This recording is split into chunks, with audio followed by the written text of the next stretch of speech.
All right, good morning. Good morning and welcome to the June 17th, 2025 regular Board of Supervisors meeting. We will call this meeting to order here at 9 a.m. and as customary, we'll start out with a moment of silence. And I think we have a couple here, so you want to start out and then Vice Chair, you'll go second. Unfortunately, last week we had a moment of silence for a drowning, and we had another drowning from a resident from the city of Clear Lake that occurred in Highland Springs.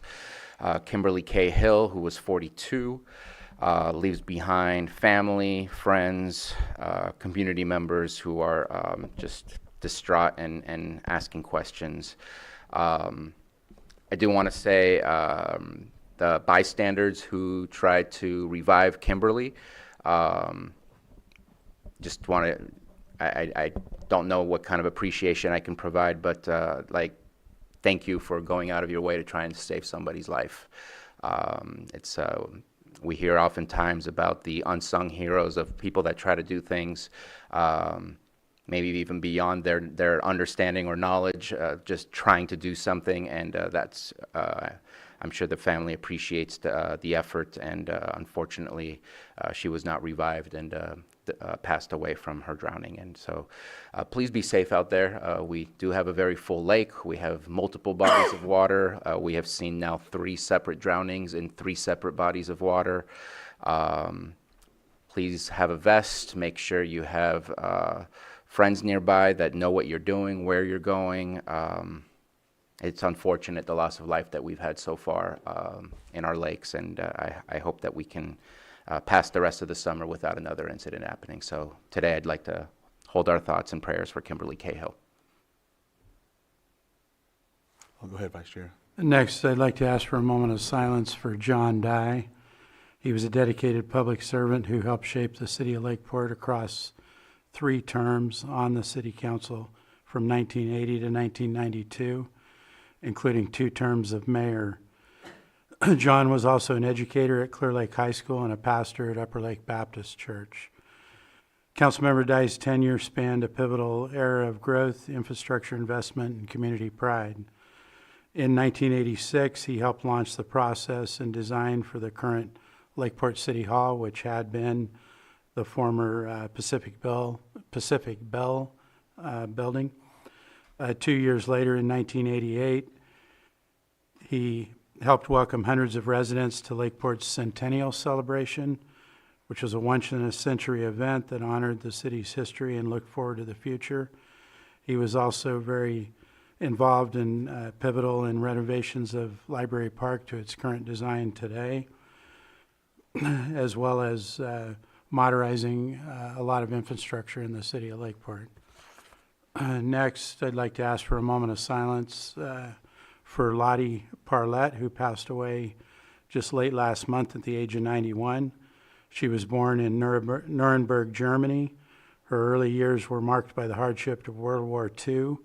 She endured the devastation of the Allied bombings and subsequent destruction of her hometown. In the challenging years that followed, she subsisted on minimal rations, demonstrating resilience and fortitude. Around 1950, she met a young U.S. serviceman, Ken Parlett Sr., and after marrying in her hometown, they moved to California. She was a more than 50-year resident of Lake County, moving here in 1970 with her husband to own the Lakeport Purity Store. Over the years, they expanded operations, acquiring additional stores in Clear Lake and Lucerne. Over the past 40 years, Lottie continued bookkeeping work at the Lucerne location, Lakeview Market. The Lakeview Market is still in the family and run by Lottie's son, Kenny, and his wife, Dina. She's survived by her children and numerous grandchildren. Her legacy is one of strength, compassion, and unwavering dedication to her family and community. She will be missed and remembered by all who knew her. Lastly, I'd like to ask for a moment of silence for the Minnesota lawmakers who were attacked and murdered and shot inside their homes in the middle of the night in the state of Minnesota over this past weekend. State Representative Melissa Hortman and her husband were killed. State Senator John Hoffman and his wife were wounded in this politically targeted, motivated attack on our democracy. So let's have those families in our thoughts and prayers. Thank you.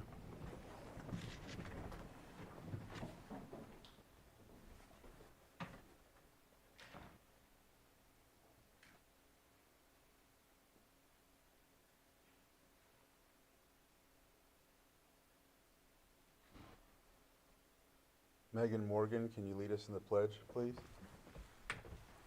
Pledge allegiance To the flag of the United States of America and to the republic for which it stands, one nation, under God, indivisible, with liberty and justice for all.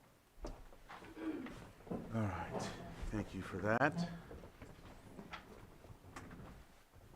There we go. Next is consideration of extra items not appearing on the posted agenda. Do we have any today? We do not, sir. All right, we do not have any. Item number 4, item number 5, approval of consent agenda. I know that we do have one, 5.14, that'll be pulled to discuss further later. Let's see, and so just as you know, consent agenda items are usually non-controversial, but anyone from the board or anyone from the public can pull for further discussion. If there is there any at this time from the board, aside from 5.14? All right, not hearing any, I'll open it up to the public if there's anyone that would like to pull a consent agenda item. Any on Zoom? All right, not hearing any, we'll bring it back to the board for action. Mr. Chair, I move to approve the consent agenda with the exception of 514. A second? So I have a motion and a second. All in favor? Aye. Any opposed? That motion carries. All right. Next, we have our, I'm going to say timed items, but there we go. We are at 9. Okay, perfect. So we have our timed items. First is public input. Public input, if you have either set up ahead of time with admin, or if you would fill out some paperwork here at the front, you can come up and speak for 3 minutes on an item that's not on the agenda. Just know that there will be there will not be anyone addressing that in this meeting today, but it is an opportunity for you to address something that involves the county and that you'd like to bring up. So we'll start out. I know that there's some in the chambers. I know I have one right here, Mr. Newdow. Did you want to come up?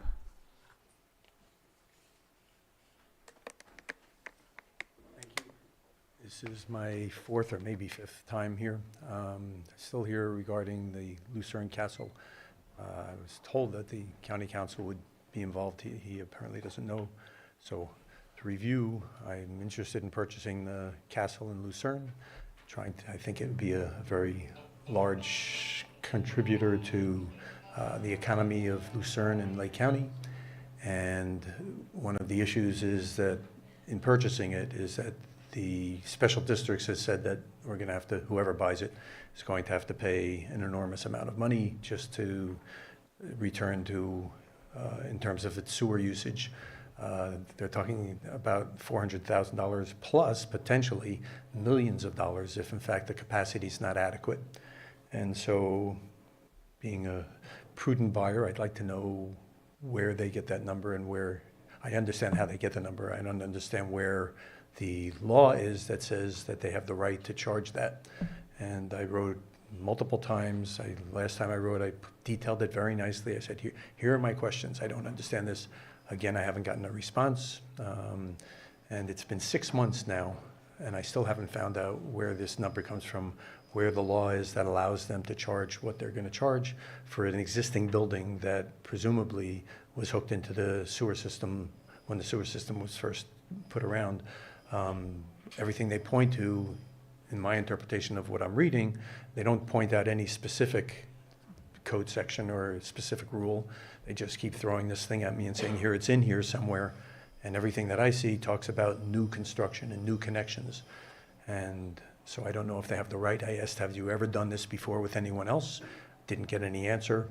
So I was told that county council would be asked, and so I'm asking, I guess, directly to county council if you could. I don't know if I can do that, but it would be nice to find out where this is. You know, I'm hoping the board wants to see this castle produce, you know, benefits and income to the area, but I'm not getting any help. So again, if I could just find out why it is that they're being charged this enormous amount of money. And again, it's potentially, if the capacity is not adequate, whoever buys this is going to have to rip up the streets, increase the sewer lines, possibly pay for a whole new treatment plant. I mean, we're talking potentially millions of dollars. And my understanding is they're going to want that buyer to pay for that. I have no idea if that's going to come to fruition, if that's going to be the thing. I can't buy this thing unless, no one can, I don't think, unless they know how much they're going to pay for it. And it's been 6 months, all right? So it would be nice if I got an answer at some point. Thank you. All right, thank you. Amanda? Good morning, Lake County Board of Supervisors. My name is Amanda Martin. I'm the CEO with the Lake County Chamber of Commerce. I just wanted to take this opportunity to give you some updates since I last presented to you. So first off, thank you for the opportunity to present to you last month. And Supervisor Peiska, thank you for your recommendation to include the Konocti Regional Trails in the Lake Life magazine. We dedicated half of our chamber spread to that new site, so we're excited to see that. The Lake Life magazine is officially to the printer, so we're happy about that, and it'll be out in about 3 weeks. So we'll have 20,000 copies of that magazine, so please keep that in mind if you want any yourself or know anybody that would put some to use. So what else do we have here? So thank you, Chair Crandall and Supervisor Sabatier, for partnering with us on the Lake Pillsbury Town Hall and for your participation in the panel. We've got a lot of good feedback from the community about providing that forum for education for the community, and also the fact that it was a balanced panel. So I know that our board of directors are really interested in doing more town halls. So please keep us at the Lake County Chamber of Commerce in mind for any critical issues that you'd like to bring more awareness to the community about. And our last update is our joint mixer with the Calistoga Chamber was a big success. We just had it last Wednesday at the Greenview. We had 140 people who came out to it. Thank you, Supervisor Owen, for being there. I know a number of you wanted to be there as well. So that was a great success. We joined up with the Calistoga Chamber, and then we had the Gwinnett Valley Resort there presenting. They gave a good 25-minute presentation. They took Q&A after. And it was also nice to see that Kevin Case was the second to last person to leave the mixer right before me, because he was there taking all the questions and engaging with everybody that he could. So yeah, those are the quick updates, and I just wanted to use this opportunity to provide those for you. So thank you. Have a good day. Thank you. Do I need to fill this out? Yeah, Okay. I just had it filled out, just for the record. All right, are there any other?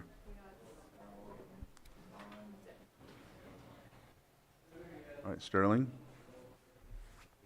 Good morning. Can you guys hear me? Yes.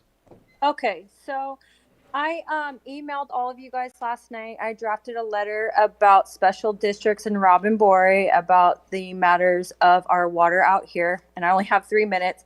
So I have a couple matters, so I want to make sure that you guys all know that you got that email, and hopefully I can hear from you guys.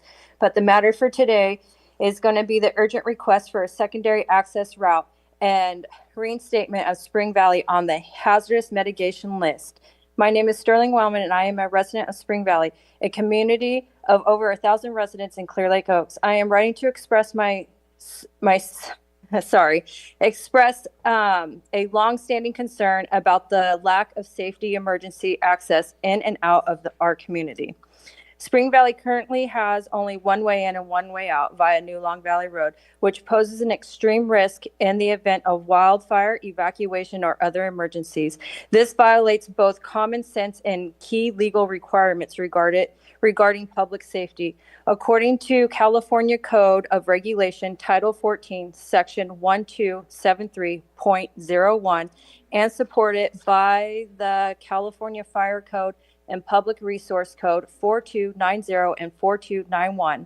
Subdivisions with 30 or more homes located in a fire-prone area are required to have at least 2 separate and approved means of emergency access. These laws exist to ensure the residents have a viable evacuation route and to and that emergency personnel can enter and exit without obstruction during the disaster. The former Old Long Valley Road Bridge, which previously served as an alternative exit, was destroyed decades ago. In the more than 30 years since, the county has not rebuilt this critical second access route, leaving Spring Valley residents at an unnecessary risk. Recent events that urge. In November 2024, a diesel truck exploded on New Long Valley Road, igniting a fire and blocking the only exit. In August of 2024, a vehicle rolled over, blocked the road for over 2 hours while leaking fuel dangerously. Just in June of 2025, a fire broke out near New Long Valley and Highway 20, threatening the cutoff of all escape. In 2024, a fire was intentionally started on New Long Valley Road, which could have trapped everyone if had spread.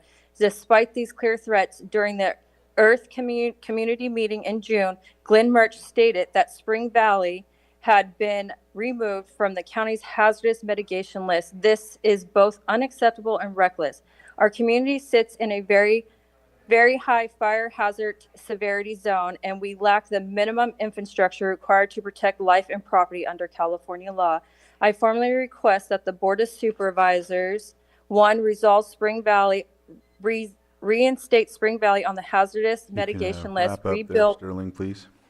I'm sorry, what was that? If you can wrap up, go ahead. Yeah, I only have like 2 more things to go. Rebuild Old Long Valley Bridge, conduct a full and safety assessment of Spring Valley, report publicly on conditions of Indian Valley Dam and Spillway, which is compromised, ensure compliance with California regulations, specifically Title 14 CCR 1273.01 and PRC 4290 and 4291. Thank you. That's it. Thank you. All right. Maria, you came up. I don't know if you, okay. All right. Is there any other public input online? No. All right. With that, we'll go ahead and close that item for public input and move on to our next item, 6.2, Pet of the Week.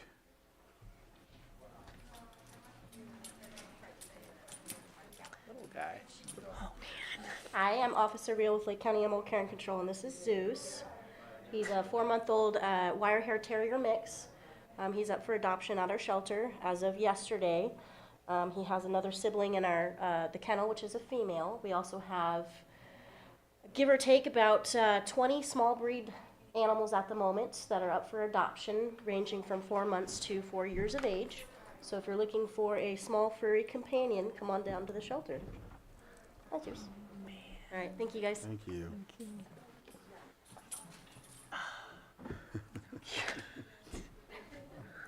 I love wire hairs. I could do that. Yeah. I know I could too. All right. We'll move on to our next item, 6.3, new and noteworthy at the library. And I'm not sure. Yep, there he is, Mr. Veach. Hello. Just get started here. So thank you. I am Christopher Veach, County Librarian, and thank you for giving me just a few minutes to talk about what's new and noteworthy at the library. And this month, I wanted to cover The Emperor of Gladness by Ocean Vuong. Vuong is a Vietnamese-American poet, essayist, and novelist, best known for his novel On Earth We're Briefly Gorgeous. He's received major awards like the Whitting Award and the T.S. Eliot Prize, and he lives in Massachusetts with his partner, Peter Bienkowski. The Emperor of Gladness is his latest novel. It follows Hai, a 19-year-old living in Connecticut. Just as Hai is about to make a life-changing decision on a bridge, he's stopped by Grazina, an elderly woman with dementia. That chance encounter leads Hai to become her caretaker. Phoebe Farrell Sherman from Bookpage writes, "The key to The Emperor of Gladness is that none of these characters see any hope of saving one another or even themselves.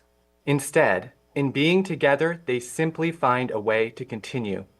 That alone is significant. It may be the project of a lifetime, and if it is, that's enough." The Emperor of Gladness is available now in print, audiobook, and ebook through the library system. You can request this book or other materials through our online library catalog, which has the combined resources of Lake, Sonoma, and Mendocino County library systems, and requesting items is completely free, and items are sent to your local branch for you to pick up. I also am excited to announce that summer reading with your library has begun. Adults, teens, kids, and even pre-K should make sure to sign up online at your local library location and to enjoy reading more this summer. By signing up, you can earn points by reading library books. Once you reach 1,000 points, you'll have the honor of having your name placed in a brand new library book and get to be the first person to check it out. For kids, every 40 points earns a sticker for their game card, and at 200 points, they get to pick a prize from the prize box or a raffle ticket for a gift basket. Teens and adults earn a raffle entry for every 200 points for a gift basket of books. In addition, this year, attending library events enters you to win themed gift baskets. All prizes are provided by the Friends of the Lake County Library. And as always, you can learn more about our library system at our website, library.lakecountyca.gov, or come visit your local library branch in Lakeport, Clear Lake, Middletown, Upper Lake, or on our bookmobile. Thanks again for listening to what's new and noteworthy at the library. All right, thank you, Christopher. Did anyone, go ahead, Supervisor. I gotta say, the bookmobile and the parades is pretty cool. Thank you very much for making that happen. It was a lot of fun for Mickey and Katie, who drove it in the parade, so yes, thanks. All right, any other comments? Go ahead, yeah, by all means. Are you planning to do the Middletown Days Parade coming up this weekend? I don't know if we're doing that one. I'd have to double check, but we are planning to do more parades as the year goes on. Very cool. Thank you. All right, I'll open it up to the public. All right, I'll bring it back to the board. Next is our 6.4, presentation of proclamation designating June 19th, 2025 as Juneteenth National Freedom Day. Supervisor Sabatier will be reading this proclamation. And just as a note, Rick Mayo was going to be here for the EA appointment, so he asked that I bring this, or myself or Bruno, if we could bring it to him. I'm sure there's a way to make that happen. So today is a proclamation recognizing June 19th, 2025 as Juneteenth National Freedom Day. Whereas Juneteenth is the oldest national commemoration of the emancipation of enslaved African Americans in the United States and is a profoundly significant celebration of freedom symbolizing the end of the oppressive era of slavery in the United States. And whereas, on June 19th each year, we look back to this day in 1865 on which Union General Gordon Granger led troops into Galveston, Texas, to announce the end of the Civil War and the insidious institution of slavery. Thousands of enslaved people in Texas, among the last to learn of their independence, tasted hard-won freedom for the first time. And whereas, over the next several decades, African Americans who journeyed out of the South seeking better lives brought Juneteenth celebrations with them. The thousands who settled in California, especially in Los Angeles and the San Francisco Bay Area, taught our state that America's struggle for independence did not end in 1776 or 1865, but continues to this day. And whereas we are urged to reflect on the ongoing cause of freedom for Black Americans, remembering that though General Granger's announcement in 1865 called for absolute equality, that vision was and remains far from complete. And whereas as we recognize the significance of this pivotal moment in history and its enduring impact on the struggle for equality and justice, we urge people of all backgrounds to reflect, celebrate, and continue the journey towards freedom. Now, therefore, be it proclaimed, the Lake County Board of Supervisors does hereby recognize June 19th, 2025 as Juneteenth National Freedom Day in Lake County, passed and adopted the 17th day of June, and signed by our chair, E.J. Crandall.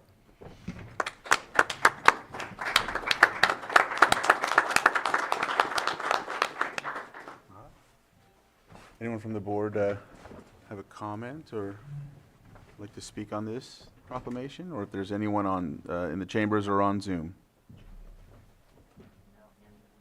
All right.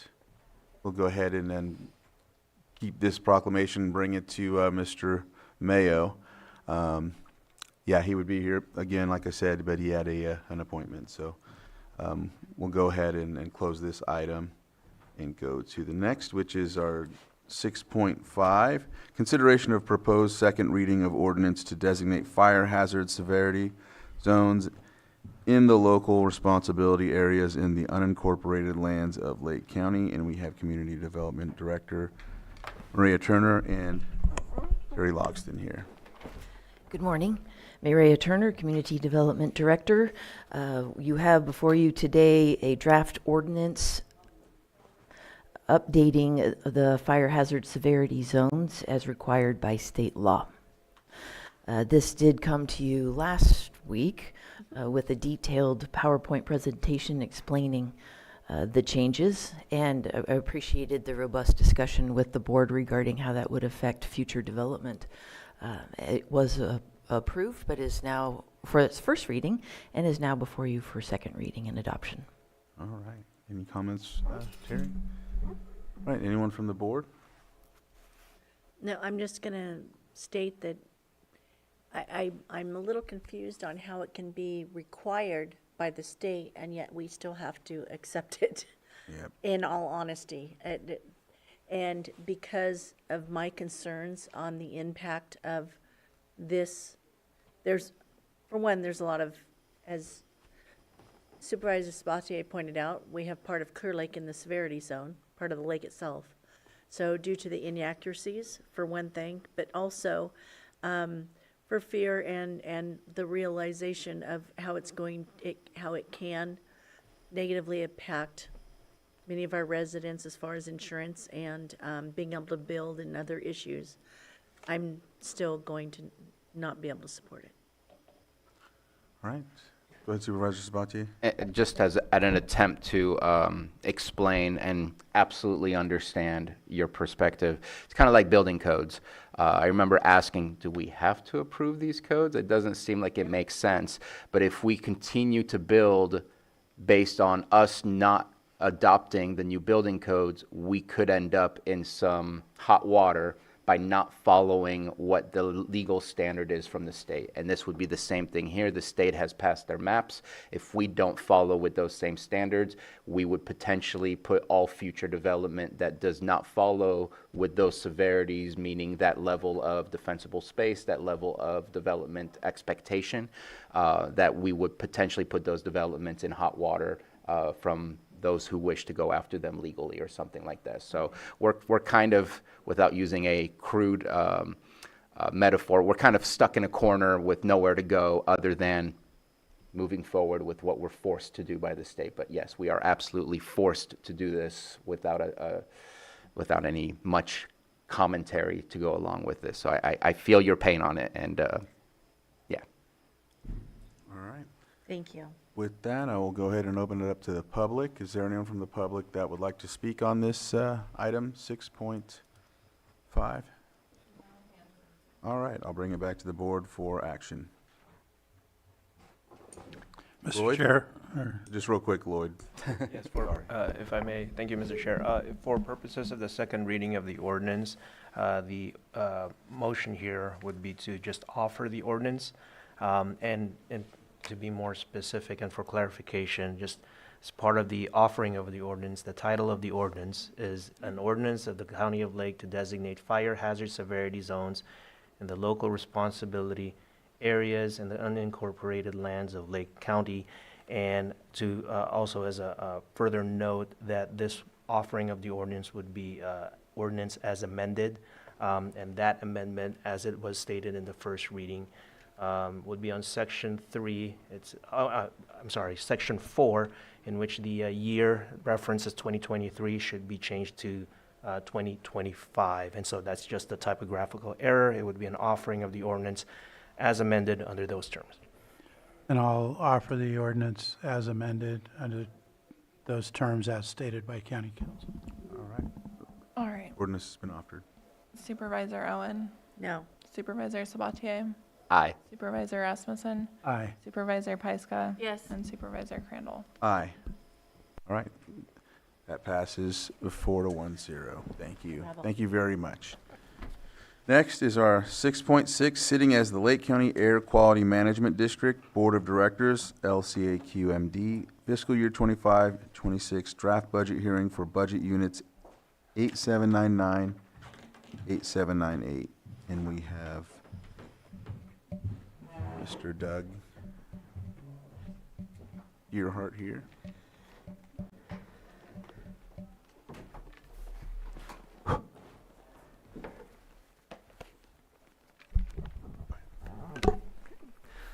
Good morning, and I think we got this now. Yep. Okay. So this is our annual draft budget hearing. It's basically a opportunity to present the budget and take public comment.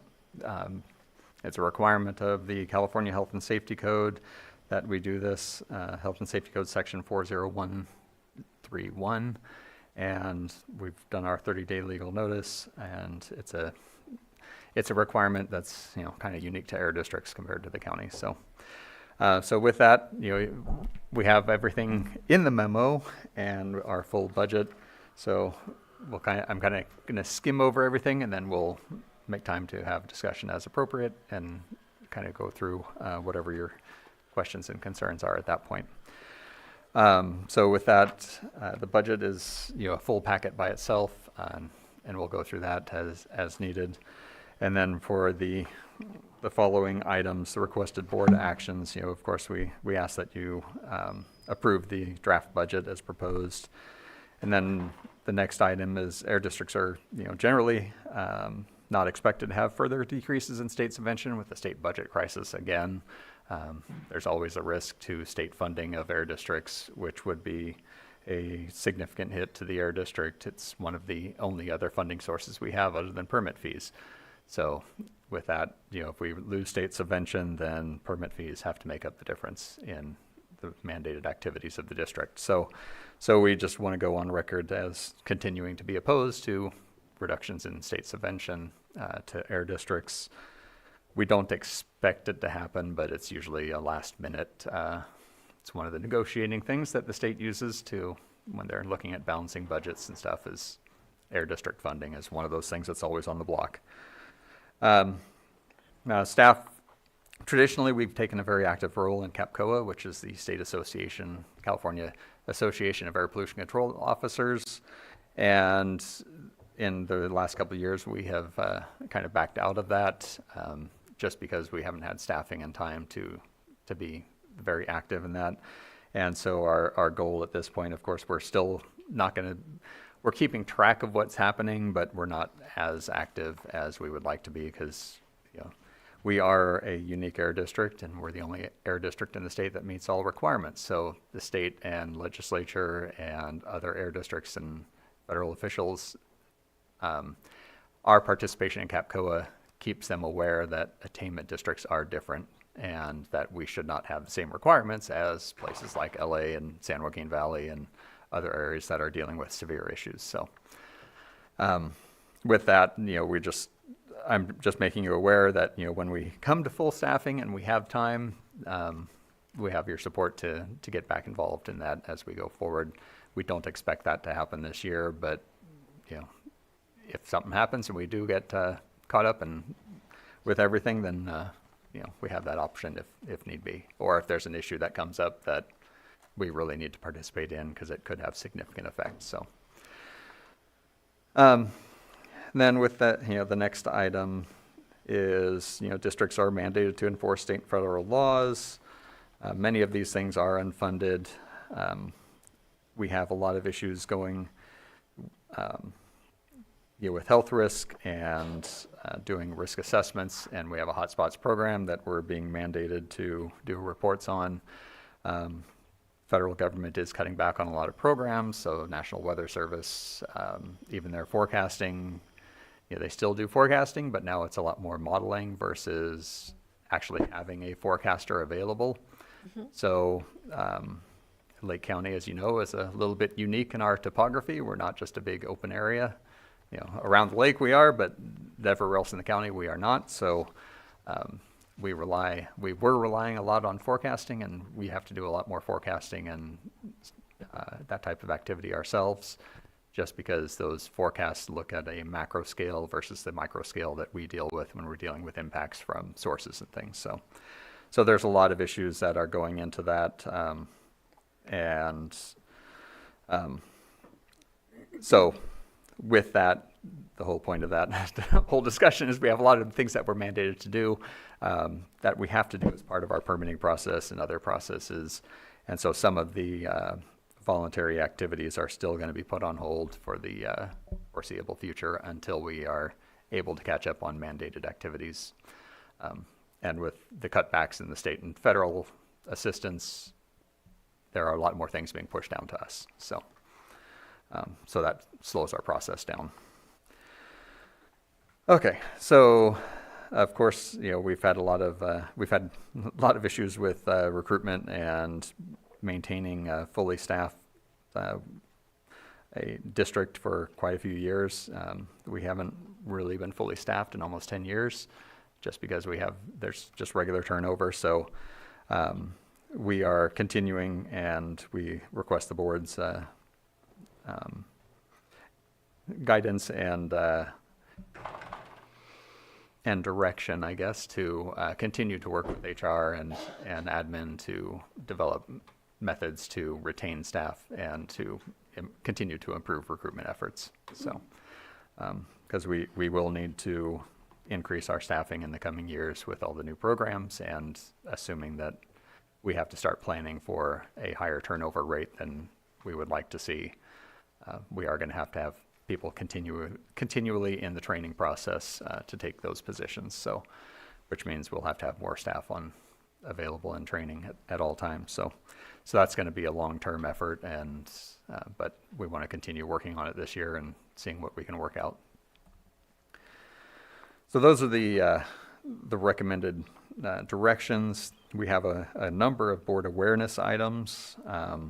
Some of these you are aware of, but so it's kind of just a general update on some of these things, like the Geysers Air Monitoring Program.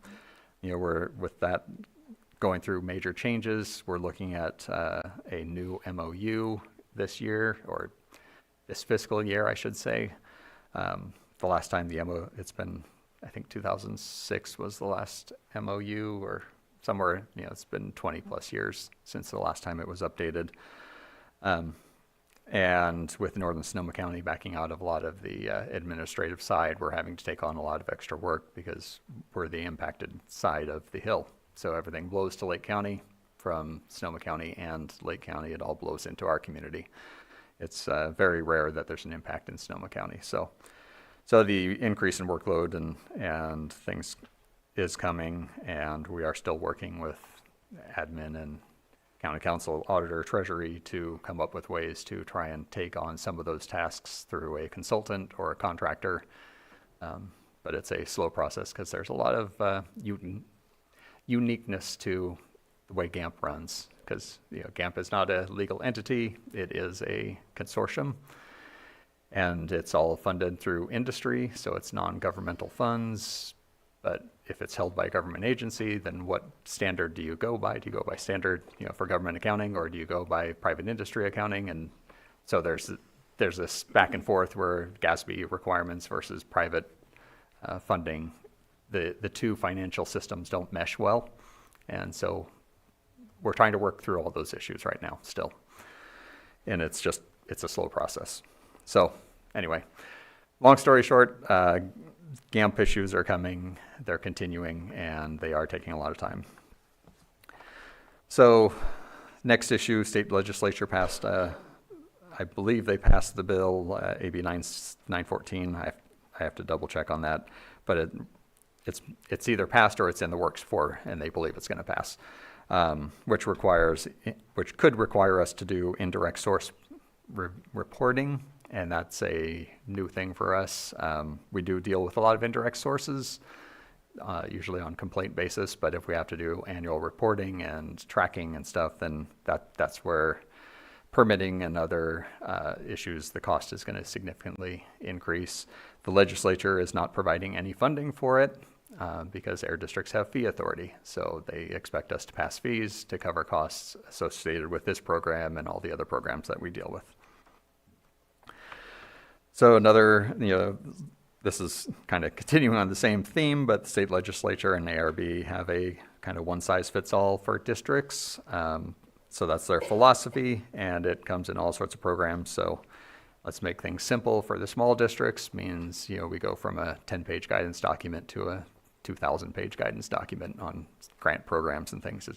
It can be very challenging.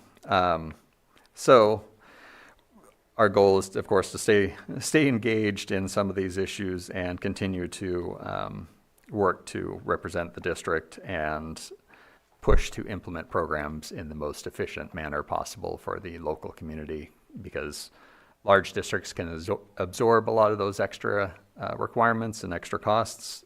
Small rural areas cannot. So it's a constant battle of who needs what and what can we get as an offset to minimize those impacts. So we've been fairly successful in at least reducing some of those impacts through the past, but it's an ongoing battle, and every year, the last 3 to 5 years, we've had significant increase in air quality related legislation going forward. So there are a lot of things that are coming that could have significant impacts, and we're still battling to minimize those impacts in Lake County. So, of course, I mentioned the air toxics program. Right now, there's 3 different emissions inventory and toxics reporting requirements at 3 different sections of the state, and they all kind of covered slightly different topics, slightly different sources, but they're all basically the same work, just different sources and different types of reports, and they all want different things, and they don't want to coordinate. So we have 3 separate reports being worked on right now, and one of them is relating to a potential lawsuit, so that one has top priority to get done by the end of the year, and we're looking at that taking anywhere from another 3 to 6 months. Another number of air districts have hired consultants for this, and it's anywhere from $100,000 to $300,000 is what they're paying consultants to do the work that we're doing in-house. So that's another one. So in the coming years, we don't know if it's going to happen this year, but it's on their radar. EPA has a new asset management program that they've been moving forward with the last 3 to 4 years.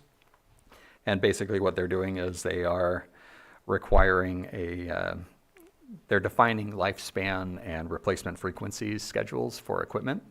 So everything air monitoring will have a lifespan and a replacement schedule, which means anywhere from every 5 to 10 years we will have to replace all of our monitoring equipment, and each piece of monitoring equipment ranges from $25,000 to $50,000 a piece. So and we have probably 15 different pieces of equipment at the moment.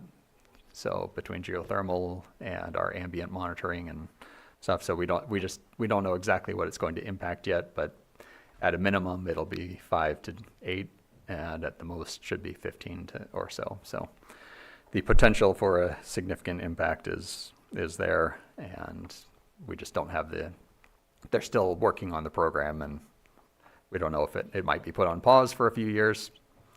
It might not happen in the next 4 years, but it's probably going to happen. We just don't know exactly how soon. A few more things on our list. Particulate monitoring program. We have air monitoring equipment that we've been running for 20 plus years. We've met attainment with it. The state and EPA have wanted us to replace it with other equipment. The other equipment is not passing certification and QA requirements. They're having lots of trouble with it, and we don't want to take the risk of losing attainment over something that is not steady and reliable. So we have grant funds to do this, but we cannot justify moving forward on that until we know the equipment is stable, and we've made that clear to EPA and the state, and it's kind of we're having this little back and forth battle, and just wanted you to be aware of that we're not going to put attainment at risk over equipment that's not 100% reliable. So, and there's potential that we could get this waived at the end of the year too. So, because the wildfires will have fallen off our data. So, ozone monitoring program has been is currently being significantly impacted. The state is basically stopping most of their support for the program. So they have been doing calibrations. They come out twice a year, calibrate our equipment. They come out and do audits. We do the daily and weekly and monthly maintenance and operations and all the stuff, but they come out and actually do the physical calibration of it. They have decided that they will no longer do that, And so in order for us to, we're still, we have to have an in-person meeting with them, and we had to put that off just for the other issues that we're dealing with. But basically what it's going to come down to is we're going to have to purchase more equipment, and we're going to have dedicated staff that can now calibrate equipment, because we haven't done that, because right now we're required to have five people to do quality assurance monitoring and quality assurance on our ambient monitoring data. That's what we're required by the state and EPA. We don't have that, but now as we add more requirements, if we do calibrations, that's another person that has to be added, so we'll have to have 6. You know, and it just keeps adding to what we can do and the limited staff that we have. They want everyone to be separate, so the monitoring, or the person operating the equipment has to be separate from the person who's checking the data, who's separate from the person calibrating, who's separate from the person who's doing audits, who's separate from the supervisor, and then the APCO sign off on the data. So you have all these different levels that are being required, and right now I've been signing every level. So, but you know, that puts our data at risk is what's happening. So just so you're aware, we have more requirements, and we are trying to avoid that, and making the point that the state is, if they're eliminating support, we're going to have problems, and they need to back away from that. But we haven't had that meeting to find out exactly. We've heard this through the others that have had a meeting yet. So when I have that meeting and we get the details and they give us their plan and what we're supposed to be doing, then of course we'll have to come back and have a more detailed discussion to see where we go. So that's probably the most significant one, is that last one on some of the things that are coming that are going to impact us. So summary, you know, the proposed budget units for the district are currently balanced. Costs have significantly increased over the last 5 years. Fees we are hoping will increase. We do have a number of projects coming, new geothermal power plant. We have the burn program revenue that's now coming to the district instead of the fire agencies. Excuse me. So there are a number of things that are changing, but we will be looking at increasing staffing and as we move forward. So we do have a lot of training that we're going to have to be doing in the coming year or two to bring people up to speed. So with that, I will end my end my long rambling presentation, and then we can go into the details and questions. Any questions? Supervisor Sabatier? Yeah, don't quote me on it, but it sounds like AB 914 was tabled. Last I see, status ordered to inactive file at the request of Assemblymember Garcia, and that was on June 2nd. Okay. Okay. Maybe it will remain there, or maybe it will come back to life and be resuscitated. Okay. But appreciate your presentation and what you've submitted. I just want to make a quick statement before I go on. There is, in my opinion, an absolute disconnect between the state and CARB and the reality of what we're doing here on the ground. CARB was at a CSAC conference. I believe it was the chair. I just had her name, but I accidentally clicked off of the tab there. And I said, we're from Lake County. We have some of the cleanest air in America. And her response was, oh, it's not that clean. We're in the top 25 counties of all of the United States, and that's how CARB feels about the quality of our air. And so that to me shows the disconnect of the efforts that are being made and the level that we're at.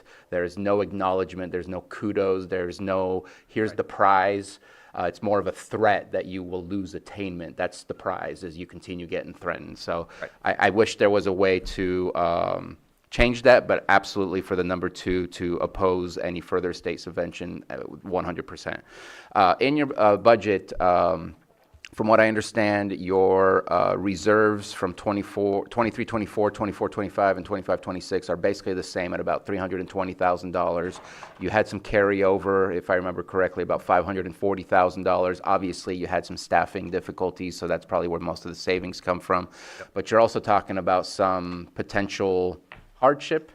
and based on a response you provided to me, that you're looking at the revenues are using the current fees, not the proposed fees that are being proposed that we just discussed, and it's coming back to us for some kind of approval.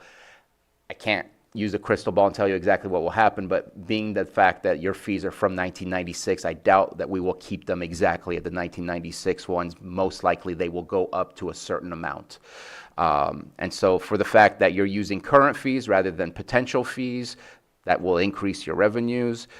Is there any way of increasing your reserves to kind of protect yourself against what the state might do and not stay at 320 where you've been for the last 3 years? It's appreciated you haven't dipped into it, but I'm just concerned that the state seems to have this really big willingness to make things more difficult because they see it as the right thing to do, and I don't think it's the wrong thing to do, but it's not a realistic thing to do. Correct. Yeah.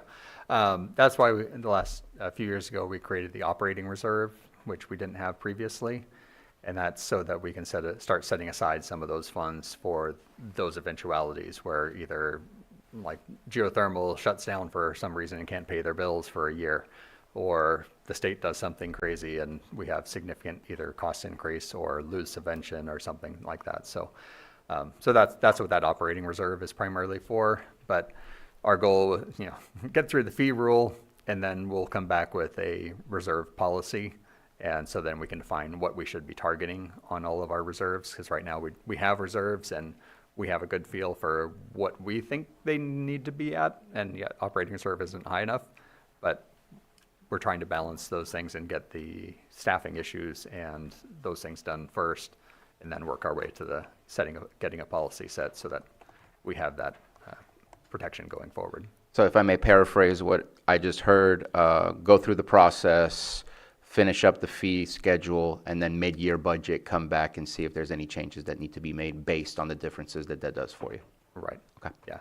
And it will really depend on when we get through the process with the fees as to when the billing would happen. It may not, right. If we don't adopt the fee schedule until later. It's not going to be this calendar retroactive. year, we're not going to have any of that revenue during this fiscal year. So Agreed. Yeah. Okay. Thank you. Do you have your pen up? I did, actually. And I just mainly wanted to say thank you for your efforts in doing your reporting in-house, saving us, 6 figures on the reporting and not having a contractor do it. That's a big lift, and it's much appreciated, your dedication to that. And I believe I know the answer to this, but with the Sonoma County reaping the benefits from the geothermal and yet giving up some of the responsibilities for the monitoring, is there any financial support coming in from the geothermal, as we're not reaping the benefits really as much, but for the air monitoring?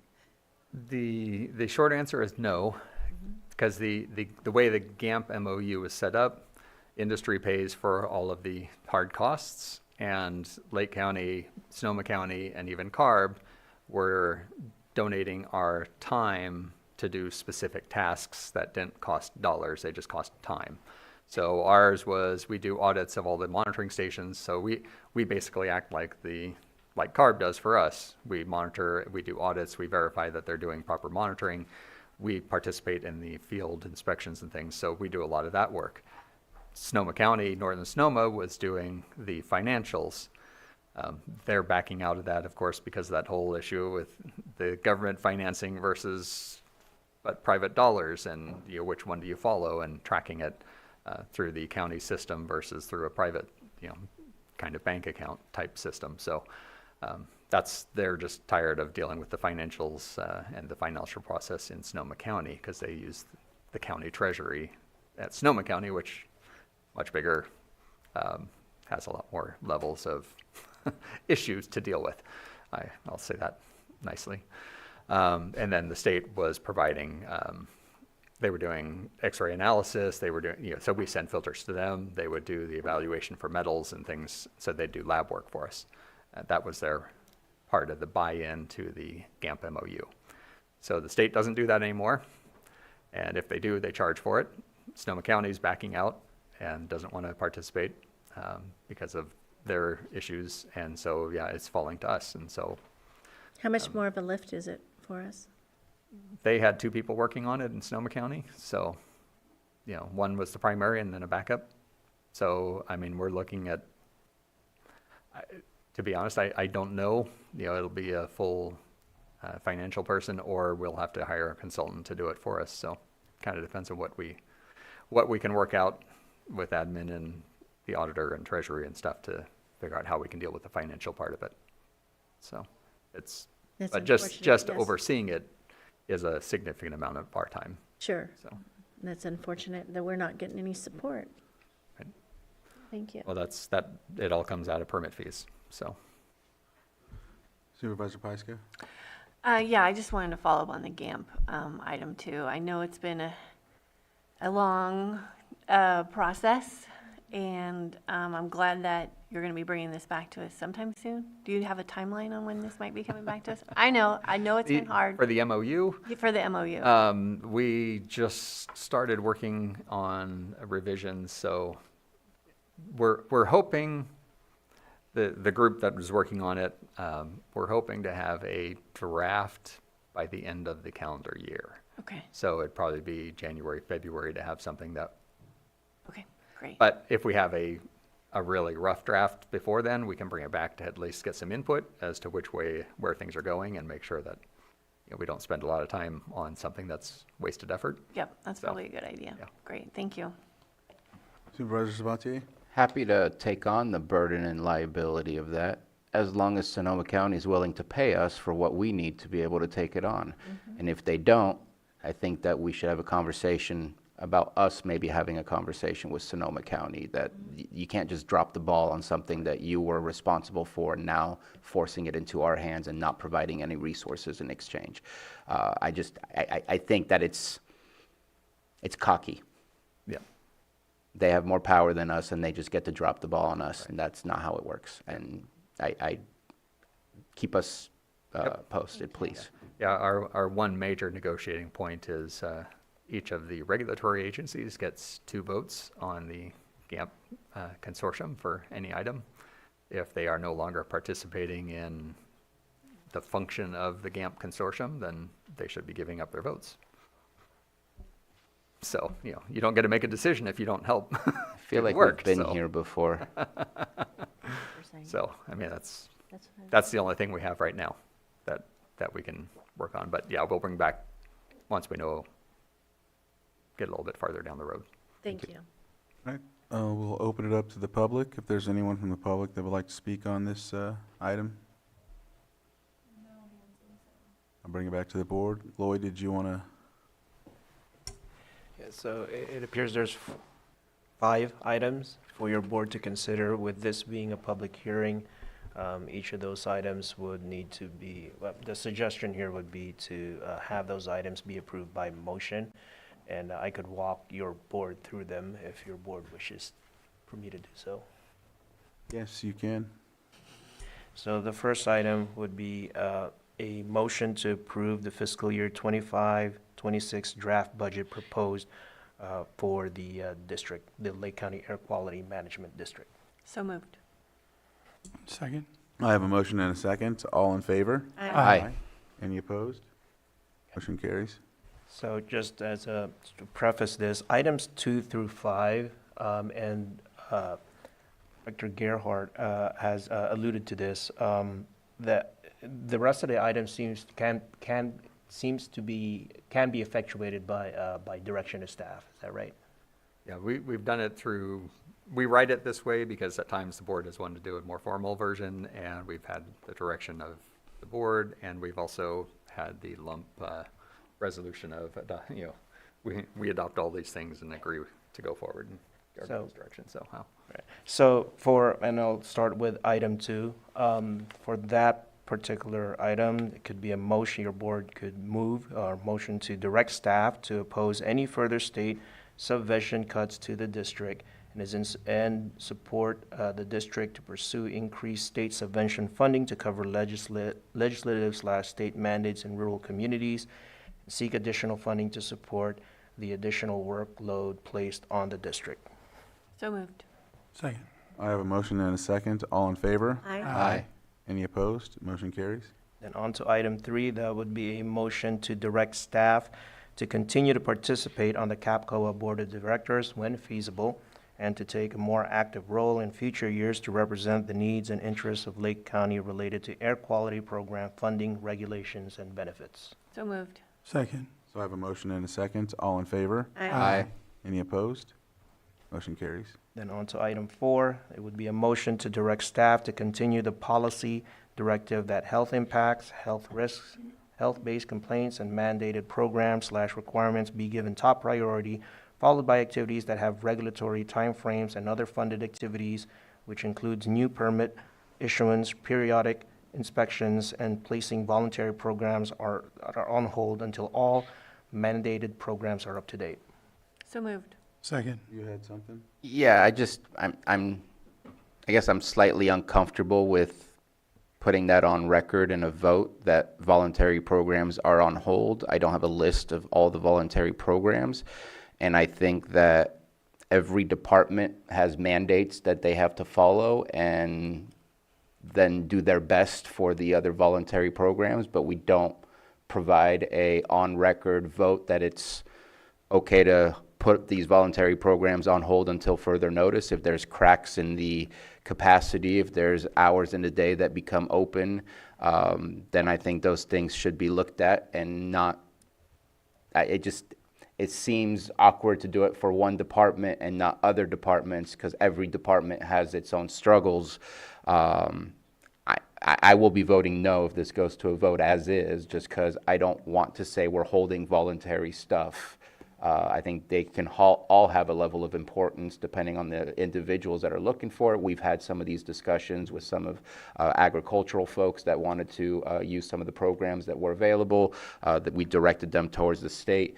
I just, for this one, I feel uncomfortable. I think they're going to be doing their best. They're going to be doing the mandates first, because that obviously is a priority, but I don't make these statements for others, and I guess I'm curious as to why I would for one department and not others.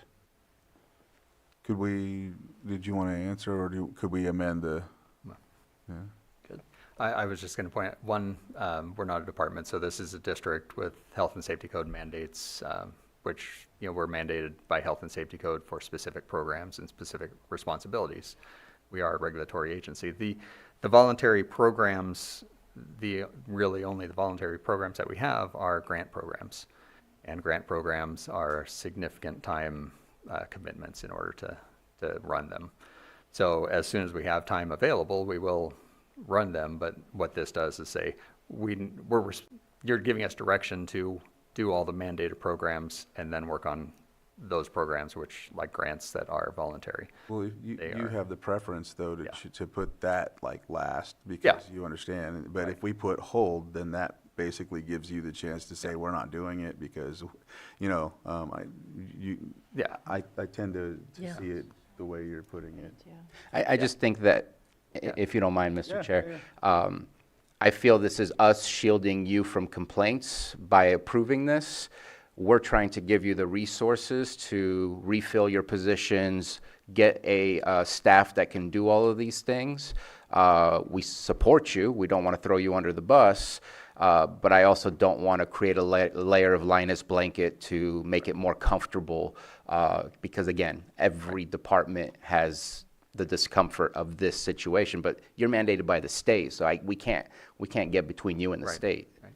Yeah, no, and I have no problem changing that verbiage to be more appropriate to what you're comfortable with, and but voluntary programs as available or as time permits, and instead of on Lloyd? hold. So, or when feasible, or So one possible way on that motion language that I submitted for your board's consideration is to retain the motion language, but on that last clause, as part of the direction of staff, to have staff come back to your board when it's in situations where there's a proposal to place voluntary programs on hold until all mandated programs are up to date. That can be part of the direction of staff, so that it's not a board direction of staff to place them on hold now. It's a direction of staff to bring it back to your board if there is a proposal or the plan for your board's consideration, to place it on hold. So your board will have an opportunity to state your input. Well, why don't we just prioritize mandated programs? Just get rid of the last sentence. That's fine with us. Okay. Okay, You know, having to put together another presentation, all right. that's a so- lot of extra work. Yeah, my motion's amended to remove the last sentence. Or that would be the last clause, starting with "and placing voluntary programs." Is that- Voluntary programs are on hold until all mandated programs are up to date. That's the last sentence. Scratched off. And so that would be the You've part of the With motion. that, Yeah, I amended. she amended with that change, I'll second. All right, I have a motion and a second. All in favor? Aye. Any opposed? Motion carries 500. Then the last item would be a motion to direct staff to work with county human resources and county administration to continue to review and develop improved recruitment and retention proposals for the district, and to bring proposals to the board of directors for discussion and/or direction. So moved. Second. I have a motion and a second. All in favor? Aye. Mr. Chair, Oh, Supervisor So Spot. sorry. I just think this is another moot point. Every department has the chance. We've already opened up dialogue at this moment in time. I'm not sure that it needs to have a specific, again, if I do this for your department, your district, then this would be something that I would do similarly for all others, because again, the issue of retention, the issue of recruitment is a countywide issue. And we've already opened dialogue, and I don't see the need to, again, put it on record for one department/district and not all others. With that, should we amend, or are you fine? I mean, with it? I feel like we've been on record on this Yeah. before. We've had several items, so I'm comfortable moving forward with it. All right, and you're comfortable with the second? Yeah. So they're comfortable with? Okay. Yeah, so we'll I just mean, take the vote. I can add a little clarification if you'd like. Yeah, go ahead. Yeah, I was just going to say, yeah, the reason for doing this is that it's, again, comes back to health and safety code, where the board of directors of the air district is the one that is supposed to be working to figure out these issues. So as a county board of supervisors, you are doing that. You're working with HR and you're working with the county on all the MOUs and all these things. But what we're doing is tying that to the board of directors as well, saying continue to work through this process that is already in process, so that we can solve this problem going forward. So it's kind of giving us that tie between the two Okay. different entities. Okay. Did you want to? Appreciate the explanation. Not going to change my vote. So I have a motion and a second. All in favor? Aye. Aye. Any opposed? Nay. All right, motion carries 4-1. With that, I think we have all of your items covered. And so thank you for that. If there's not anything else, we'll move on to our next. Thank you. Did we need a break, Thank you. or did we want to push through a couple more of these? I'm good to push. All right, Yeah, we're one good. more. All right, so we have our 6.7, public hearing consideration of resolution dedicating Herndon Cemetery as Pioneer Memorial Park. Looks like we have, Susan has Matthew Rothstein here. Rothstein. Good morning, Supervisors. There comes Lars too, sorry about that.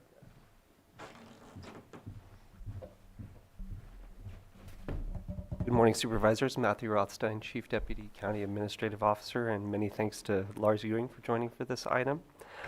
In 2006, your predecessor board approved Resolution 2006-116, declaring abandonment of Herndon Pioneer Cemetery as a place of future interment. You may be aware this cemetery has also been referred to as Lower Lake Pioneer Cemetery, Herndon Copsey Pioneer Cemetery, and Copsey Creek Cemetery, for example. Resolution 2006-116 expressed that board's intent. The parcel would be dedicated as a memorial park. As noted in the memo to your board, the parcel has now been surveyed and a legal description was created, and all copings, which are the borders or frames that surround grave plots, improvements, and embellishments that were found to be a danger to health, safety, comfort, or welfare of the public, have likewise been removed. A public notice was published once a week for 4 weeks, and the final step is to bring this resolution before your board for approval. Your board's adoption of today's resolution will ratify Resolution number 2006-116 and deem the cemetery abandoned, and officially dedicate the parcel as Pioneer Memorial Park. This action by your board is not intended to increase maintenance obligations or public use, but rather just to formally acknowledge the abandonment of the cemetery. And I'd be remiss to not offer many thanks to County Surveyor Vance Ricks and Kara Salmon for collaborating with CAO Parker, Shannon Heenan, and others from administration on this effort, as well as our Public Services Director, Lars Ewing, and your team. Thank you all very much. And staff recommends your board adopt the resolution. Any questions from the board? All right, anyone from the public? All right, we'll bring it back to the board for action. Lloyd, did you have anything? That would, just to offer the resolution. And so this is basically ratifying something that happened in '06? Okay. All right, I'm just going to state that I will be voting no. I appreciate this being designated and abandoned and all that, but to honor a pioneer memorial, a pioneer is someone who settled, and it's really a glorified name for folks that have settled in an area that was already once occupied, and of people that haven't had proper burials, and at times we struggle with some of these different AB 52 laws. So I'm just going to state that that's why I'll be voting no. So, go ahead, Supervisor Spot. Would you be into the idea of a different name, if that was the case? I'm fine with them naming it what it is, and going forward, I don't want to cause extra burden, but yeah, I mean, I don't want to have no more name issues. I just can't support this. Okay, thank you. Yeah, all right. With that, if there's any action to be taken, I'll offer the resolution. resolution has been offered. All right.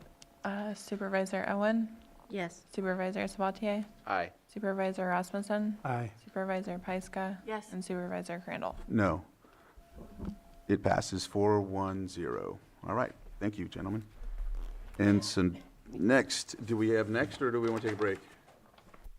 Yeah. 5? All right, we will take a break for 5 minutes, and we'll catch you back at that, after that.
21st, from the 18th, from Wednesday. We're not doing Gotcha. it.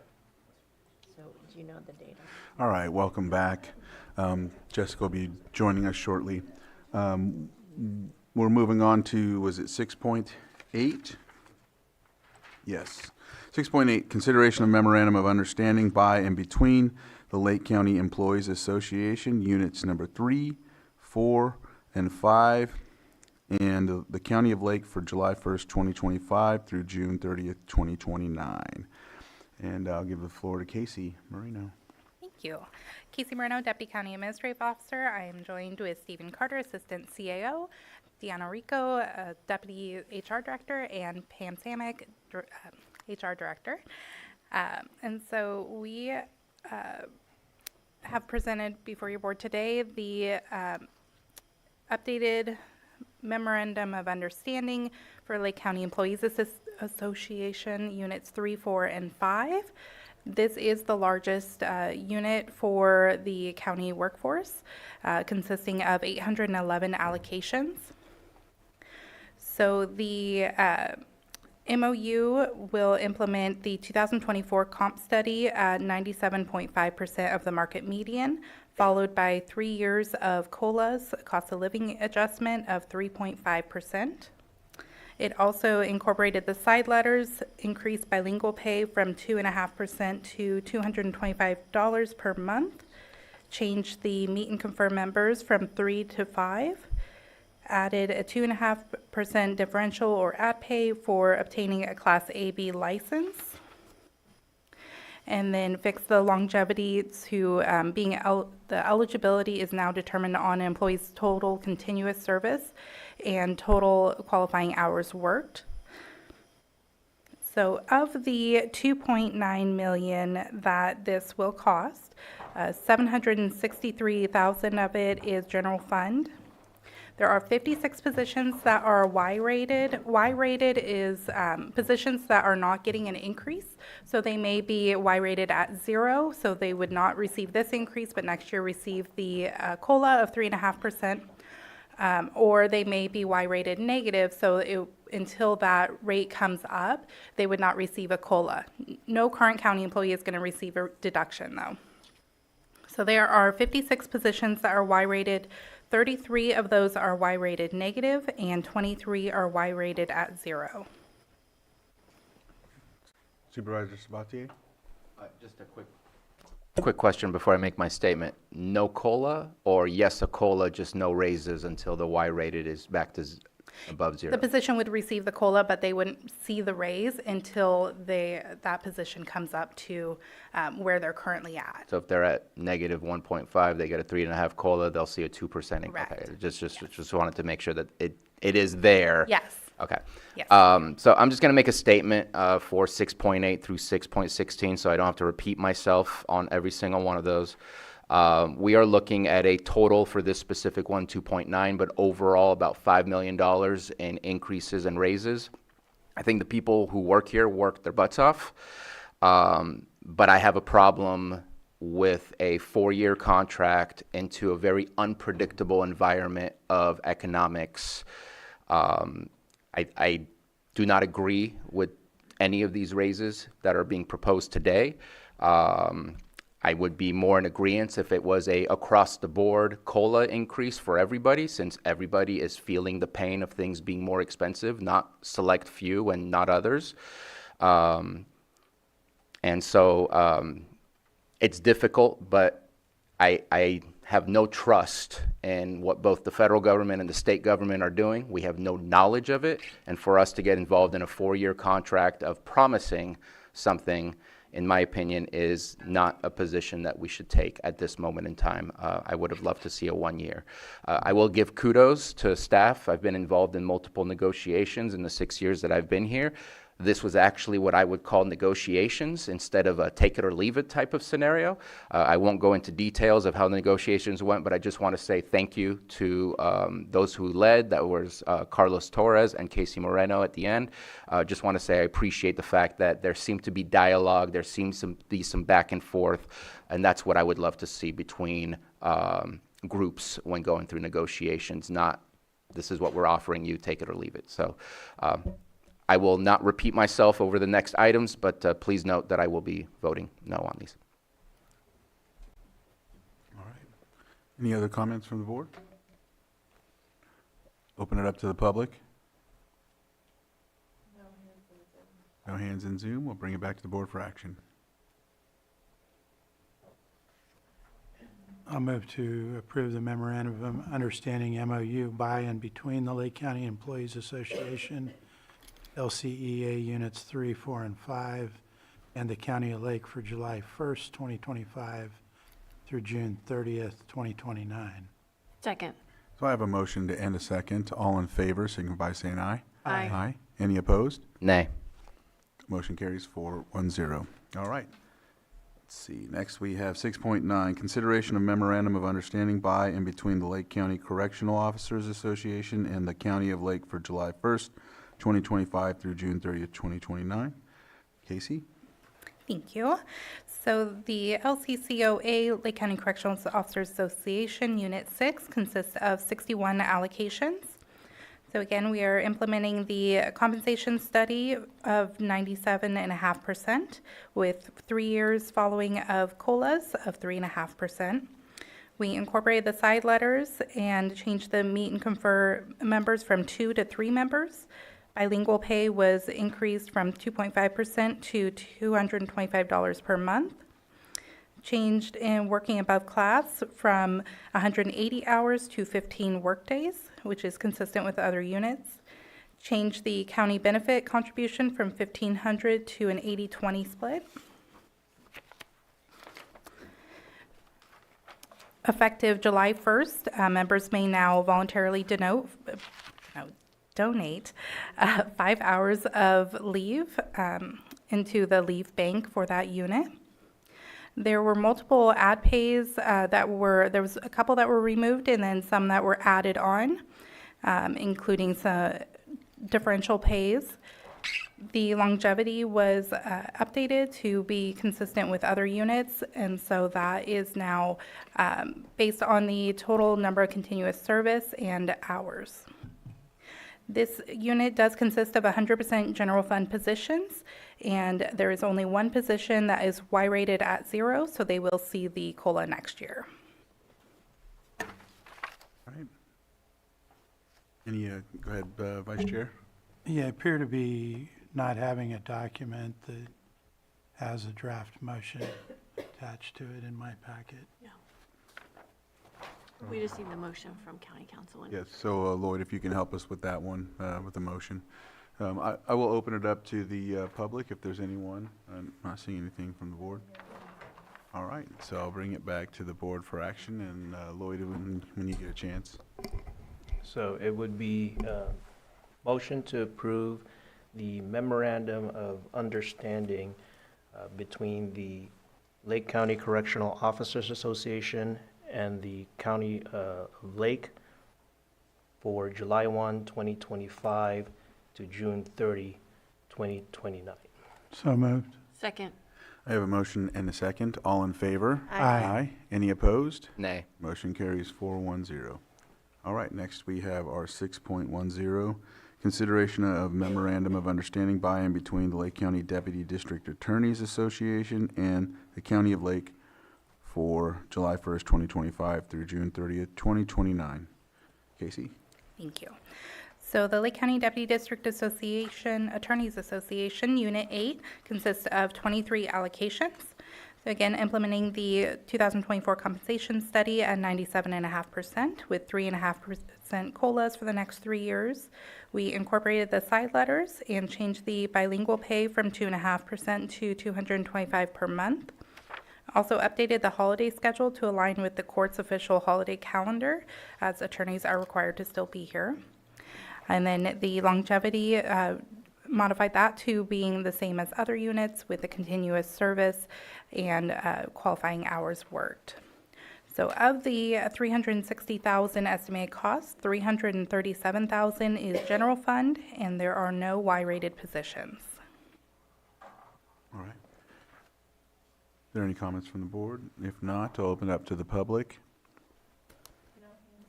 Bring it back to the board for action. Mr. Chair, I'll move to approve the memorandum of understanding by and between the Lake County Deputy District Attorneys Association, LCDDA, Unit 8, and the County of Lake for July 1st, 2025 through June 30th, 2029. Second. I have a motion and a second. All in favor? Aye. Any opposed? Nay. Motion carries 410. All right. Next, we have 6.11, consideration of memorandum of understanding by and between the Lake County Safety Employees Association and the County of Lake for July 1st, 2025 and through June 30th, 2029. Casey. Thank you. So Lake County Safety Employees Association, Unit 10, has 34 total allocations. So we are implementing the 2024 compensation study at 97.5% of the market median with 3 years following of 3.5% COLAs.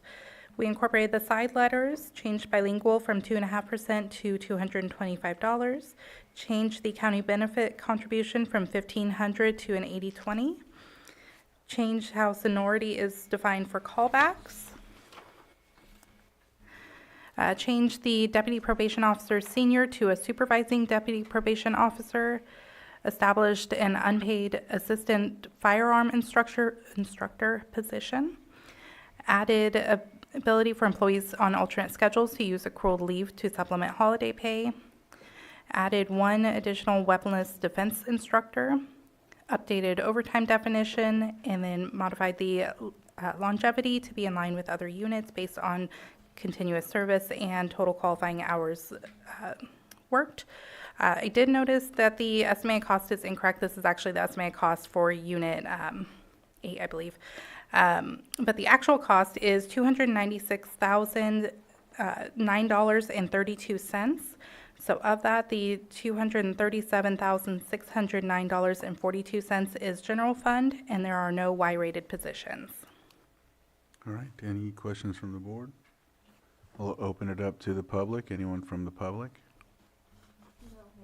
I'll bring it back to the board for action. Mr. Chair, I'll move to approve memorandum of understanding, MOU, by and between the Lake County Safety Employees Association, LCSEA, Unit 10, and the County of Lake for July 1st, 2025 to June 30th, 2029. Second. I have a motion and a second. All in favor? Aye. Any opposed? Nay. Motion carries 410. All right. Next, we have a 6.13, consideration of a resolution establishing salaries and benefit. What's that? 1, 2. 1, 2. Oh, I marked it. I don't know why. Don't forget. Thank you. I know. Sorry, deputies. I apologize. I wasn't trying to skip you. Consideration of memorandum of understandings by and between the Lake County Deputy Sheriff's Association and the County of Lake for July 1st, 2025, through June 30th, 2028. Yeah, so this is a 3-year agreement. And so the Lake County Deputy Sheriff's Association consists of 56 allocations. They did negotiate to have a 3-year agreement. So the county is implementing the 2024 compensation study at 97.5% of the market median, with 2 years following of 3.5% COLAs.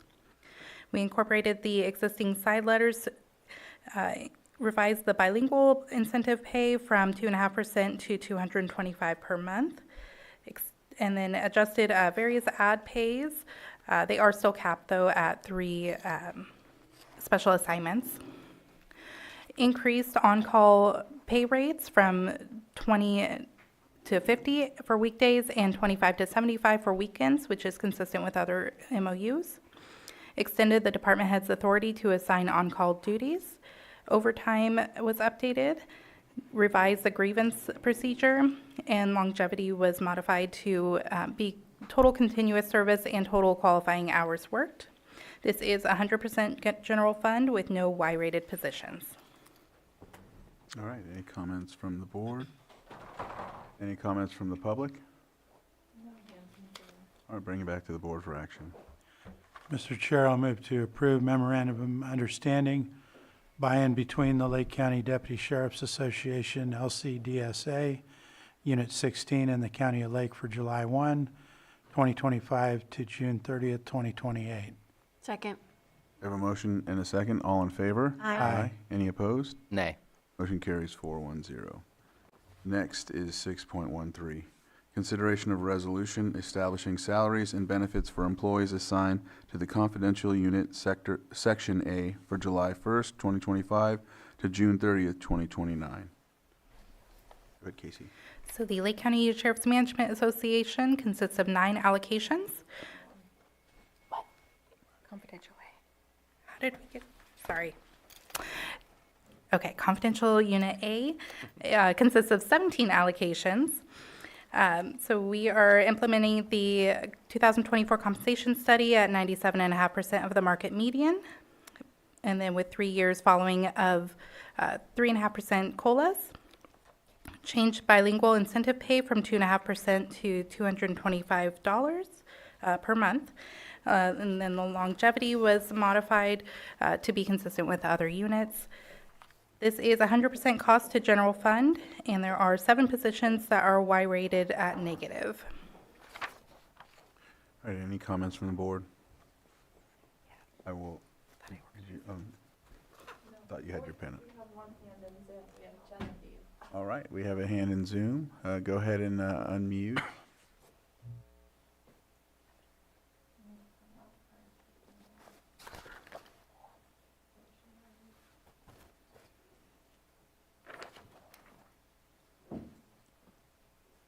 All right.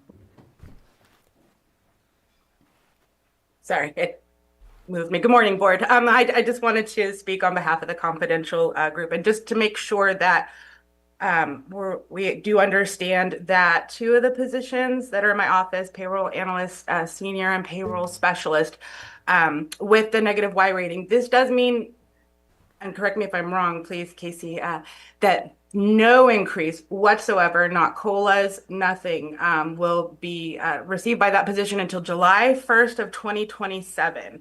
So while I don't want to stop the whole process, I do want to point that out, that there are some positions that my understanding is that nothing will be received at all for a couple of years, depending on where they landed. And so we may need to be reviewing those on a case-by-case basis. So I just want to mention that. Supervisor Sabatier? Yes, while Genevieve Harrington is on, I want to ask her a question real quick and appreciate your comment. What level of involvement were you in this process to kind of see the balancing act that the resources and our funding does at the end of this approval? I really wasn't involved in the process. I mean, and we're definitely reviewing and looking now, and overall, I do support what's being presented today. I just want to make it clear that there are some outliers that we do need to recognize and just expect to see those later. Thank you for your response. All right, I'll open it up to the public. Still? That's right, Chief. All right, I'll bring it back to the board for action. Mr. Chair, I'll move to adopt, or I'll offer the resolution. Resolution has been offered. Supervisor Owen? Aye. Supervisor Sabatier? Nay. Supervisor Rasmussen? Aye. Supervisor Pyska? Yes. And Supervisor Crandall? Yes, and it passes 4-1-0. Next, we have 6.14, consideration of resolution establishing salaries and benefits for employees assigned to the confidential unit, Section B, for July 1st, 2025 to June 30th, 2029. So the confidential unit section B consists of 5 allocations. Implement the 2024 compensation study at 97.5% with 3 years following of 3.5% COLAs. Changing bilingual incentive pay from 2.5% to $225. And the longevity was modified the same as the previous ones have been. All positions are Y-rated at 0, so they will see so there is not a cost to general fund, but they will see a COLA next year on July 1st. Any comments from the board? I'll open it up to the public. No hands in Zoom. I'll bring it back to the board for action. I'll offer the resolution. Resolution has been offered. Supervisor Owen? Aye. Supervisor Sabatier? Nay. Supervisor Rasmussen? Aye. Supervisor Pyska? Yes. And Supervisor Crandall? Aye. Resolution passes 4-1-0. Next is 6.15, consideration of memorandum of understanding by and between the Lake County Sheriff's Management Association and the County of Lake for July 1st, 2025 through June 30th, 2029. So Lake County Sheriff's Management Association Unit 17 consists of 9 allocations. We will implement the 2024 compensation study at 97.5% of the market median, with 3 years following of 3.5% COLAs. We incorporate the existing side letters into the MOU, and longevity eligibility is now consistent with the other units. This is 100% cost to general fund, and there are no Y-rated positions. All right, any comments from the board? I'll open it up to the public. I'll bring it back to the board for action. Mr. Chair, I'll move to approve the memorandum of understanding by and between the Lake County Sheriff's Management Association, LCSMA Unit 17, and the County of Lake for July 1, 2025 to June 30th, 2029. Second. I have a motion and a second. All in favor? Aye. Any opposed? Nay. Motion carries 4-1-0. Next, we have 6.16, consideration of resolution establishing salaries and benefits for management employees for the period from July 1st, 2025 through June 30th, 2029. Casey? So the Management Unit 1 consists of 114 allocations. So implementing the 2024 compensation study at 97.5% of market median, with 3 years following of 3.5% COLAs. We changed the bilingual incentive pay from 2.5% to 225. And the longevity eligibility is now consistent with the previous units. Of the estimated cost of about $890,000, $330,000 is general fund. There are a total of 17 Y-rated positions, 12 are negative, and 5 are 0. All right, any comments from the board? Any comments from the public? I'll open it up. All right. Not seeing any, I'll bring it back to the board for action. Mr. Chair, I'll offer the resolution. Resolution has been offered. Supervisor Owen, Aye. Supervisor Sabatier, Nay. Supervisor Rasmussen, Aye. Supervisor Pyska, Yes. and Supervisor Crandall. Yes. All right, resolution passes 4-1-0. And I think that concludes this portion of the agenda, and thank you very much for presenting those and all the hard work you've all done in the negotiations. Yeah, great job.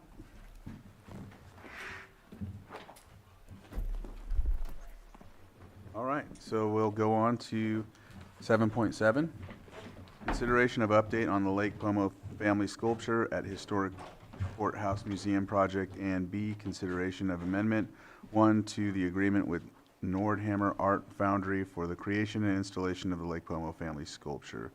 And we have Lars Ewing here to present this.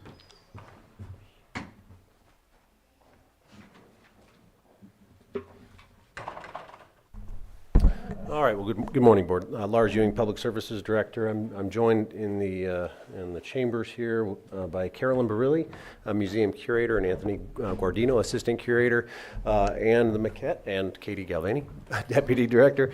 We're hopeful that there will be some members of the museum's tribal advisory committee on Zoom.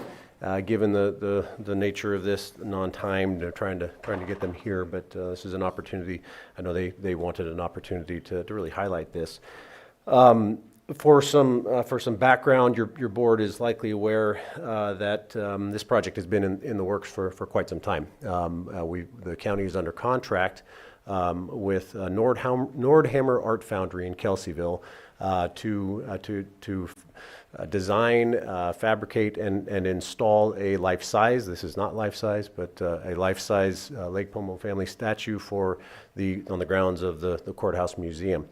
What drove this agenda item is a no-cost time extension to the contract with the foundry.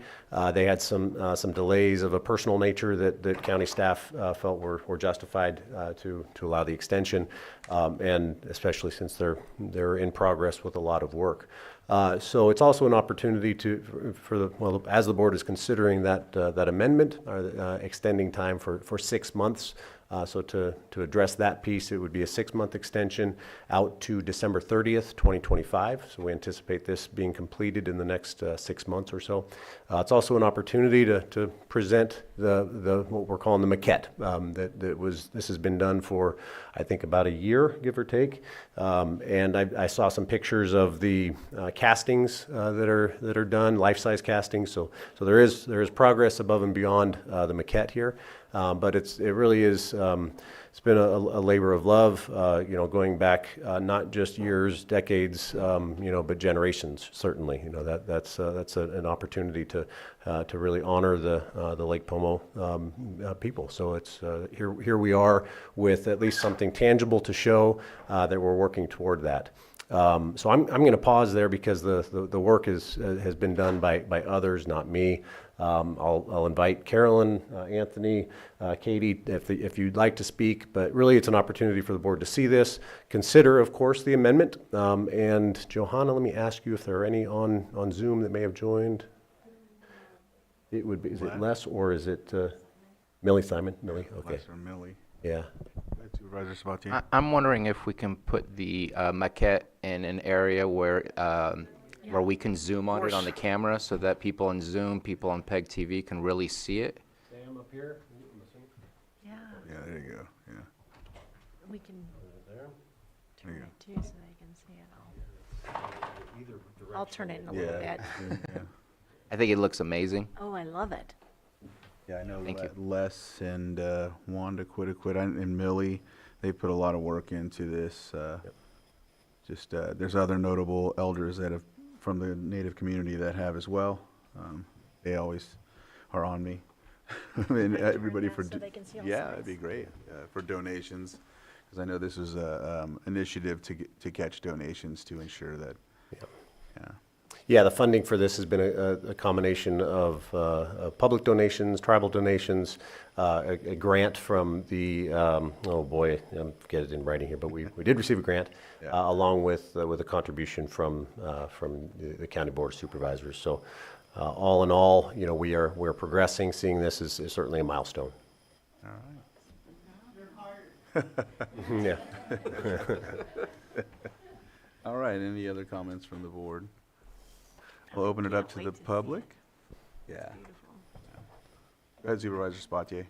I just have a quick question. We're extending the contract. Is the contract with full installation being done by December 31st, or casting overall being done and installation at a later time? Well, it's a good question, because the contract includes installation, but the county is responsible for the base. So we're progressing toward that to have it ready for installation. So by contract, installation would be before December 30th, 2025, barring any other unforeseen circumstances. Okay, thank you. Looking forward to it. What kind of base? We are looking at a granite base, I believe. Oh, is what we're awesome. looking at. I was thinking that. Yeah. That would be phenomenal. Yeah. All right. That is phenomenal. I love it. Good. There's no less or, okay. Turn it one more time. And if your board is willing to entertain a subsequent item for a timed item later, I'd really like the opportunity to give them a chance to see this and do it at time. That was a mea culpa here. We have this the amendment. The agreement expires at the end of this month, and so we were time bound there. Given everything that is on the agenda, getting a timed item was a challenge. So we'll work with the members of the Tribal Advisory Committee to come back and potentially at that point we may have something of a larger a larger opportunity to bring in and carry. All right. Thank you. Where are we keeping this until then? This is down, I believe, at the museum, right? Yeah, the courthouse museum. Okay, great. Go ahead. One more question. I take it that it's not just going to be installed and we walk away. There's going to be some sort of celebration, some sort of, okay. Whether we planned on that or not, the direction is there. And yes, of course, yeah, it wouldn't just be it's there one day and then we do nothing for it. So absolutely, yeah, that'll be arranged. Awesome. I'm impressed. Yeah. Well, I appreciate the, the museum staff, both current and former staff who are no longer with the county worked hard, but most importantly, the tribal representatives who had a lot of input and obviously a lot of history with this. With that, I guess, well, there's just action. Sure. Mr. Chair, I'll move to approve Amendment 1 to the agreement for the creation and installation of the Lake Como family sculpture at Historic Courthouse Museum and direct staff to coordinate work toward project completion. Second. I have a motion and a second. All in favor? Aye. Any opposed? Motion carries 5-0-0. Thank you, I have Lawrence. one more question. What was the price tag on this? I just didn't see it. 230,000 is the contract amount. Okay. Not for that. Not, No. not a portion. All right, thank you. Thank you. Thank you. Did you want to take this till you can put it in the? Unless you'd like to leave it up here for today. I'd say yes. Yes. Leave it here today. I would say yes, Yeah. too. All right. You may wish to take up 7.2 Seven- and then maybe a 5-minute break before we start our 11 o'clock. All right, so we'll go ahead and take up 7.2, consideration of an update on Blue Ribbon Committee priorities and coalition letters sent on behalf of the committee seeking state general fund or Proposition 4 funding. Thank you, Mr. Chair. In your packets and for the public, there was some documentation and a copy of the proposed letter that the Blue Ribbon Committee was sending to the state. But essentially what we have is, with the current state budget as we set today, the state has removed all of the money, which is upwards of probably over $14 million for Blue Ribbon Committee projects that were recommended in 23 and 24. So while I would have preferred to bring an item to have this full board weigh in on talking to the state about this, that just wasn't possible because of the speed that everything's moving, and the Blue Ribbon Committee chair, really wanted to get a letter out. So that committee had decided that, we could send a letter from Blue Ribbon Committee members that were there representing different agencies that are part of that. So last week, as the board's representative on the Blue Ribbon Committee, I signed into the letter as my position as a supervisor and a member of Blue Ribbon to ask the state to reconsider and please provide, some budget funding for these projects from 23 and 24. Mm-hmm. So that's kind of an update on what's going on, and I have not heard anything yet from any further conversations with the state about whether or not budget money will be added. But really just wanted to bring attention to the full board as well as our community members, because the lake is really the crown jewel of Lake County. I mean, it's got the cultural and historic significance. It's a huge part of providing for our economic development here, and it's vitally important to the survival of our county. And all these projects have, gone through a lot of vetting, and they are meant to improve our lake and keep the cultural value of it, as well as continue to provide public recreation, which will help our economy into the future. So thank you. Supervisor Pyska? Yeah, I'm in support of this letter, and thank you for bringing it. But I do want to mention we have our governance workshop the beginning of every year, and what we did talk about this year was building our platform so that we can move quicker on these letters. Because if we have it in our legislative platform and our legislative priorities, then a supervisor can send a letter or admin can send a letter that aligns with those when it's necessary in timing without having to wait for a meeting. So I just want to put it out there, and we did talk about developing that platform in January so that we can commit to that, so that we don't lose time on these important issues going forward. And I'll just comment, I appreciate that, and I think, there's been other situations where it's been, problematic. We don't have time to get these on the board agendas, and we were not even going to have a regular meeting for 3 more weeks. So I think in the future that would be beneficial to have some more, maybe some better policy on how we can get these out from the board, the whole board. Supervisor Owen? Being on the Blue Ribbon Committee myself, I would, if it's not too late, I'd like to sign on to that as well, if it's appropriate. It's actually, we sent it on Fridays. Oh, okay, it just said It was draft. just moving very fast, and the emails were just, there was just no time to really do much else. That's okay, that's fine. That's why, I went ahead. I'm just in support of it. So Moved with what we could, so I appreciate that. Thank you. All right. Any other comments? And if not, I'll open it up to the public. All right, we'll close public input and bring it back to the board for action. It was just information, Mr. Chair. Oh, it was, yeah, I'm seeing that. Yeah. Sorry about that. All right. With Thank you. that, we'll close 7.2 and we'll take a 5-minute break and come back at 11:01. Right? Ish.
there we go, sorry.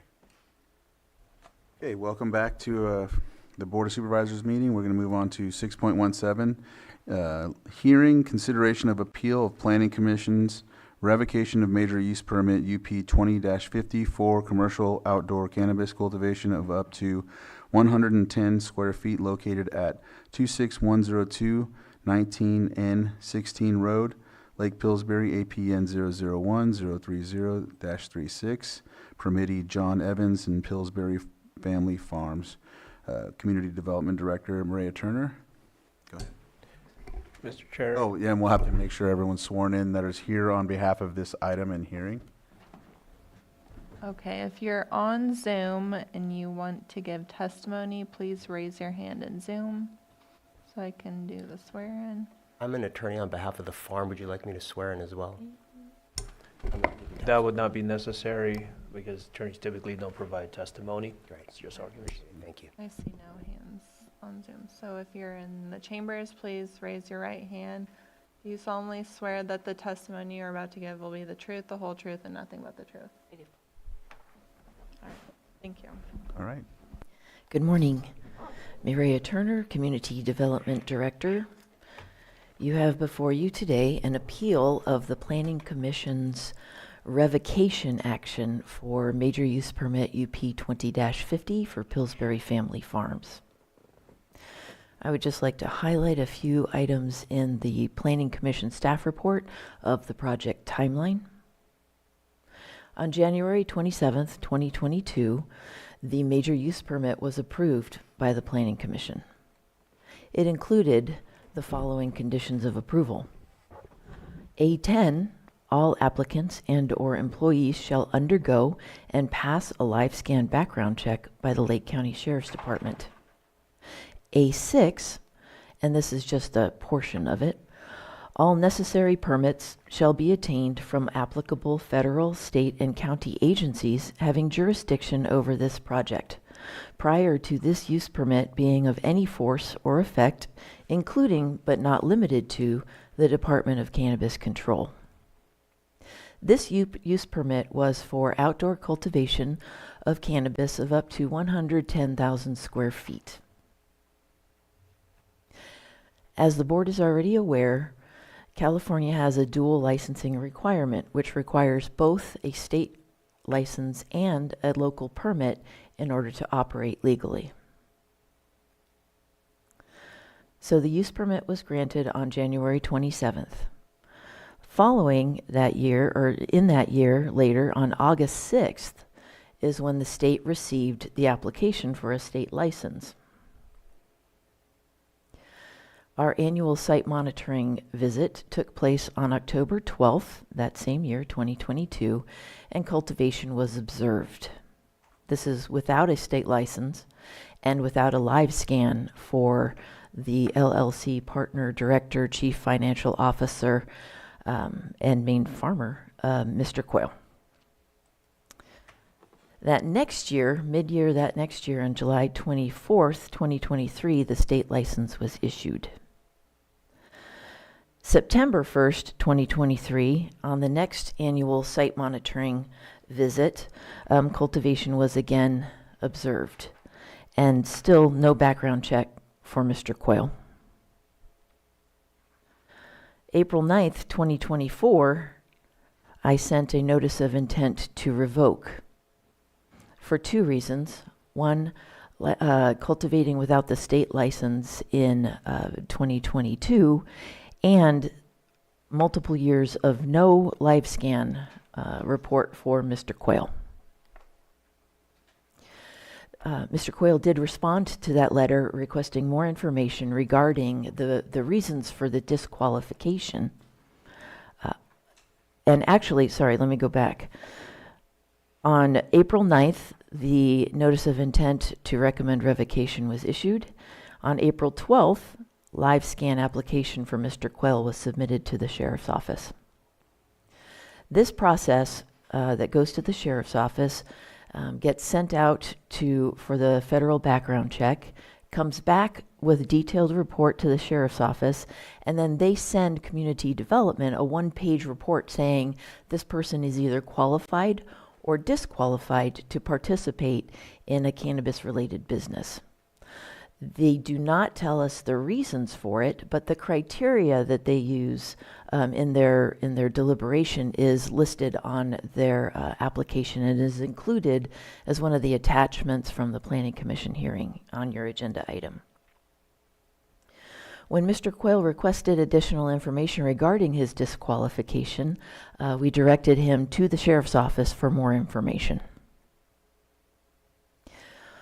Additionally, I let them know that I was going to wait while he conferred with the Sheriff's Office regarding that disqualification. And so I just sort of set it aside for a while until I received multiple emails from their representative at that time demanding a hearing.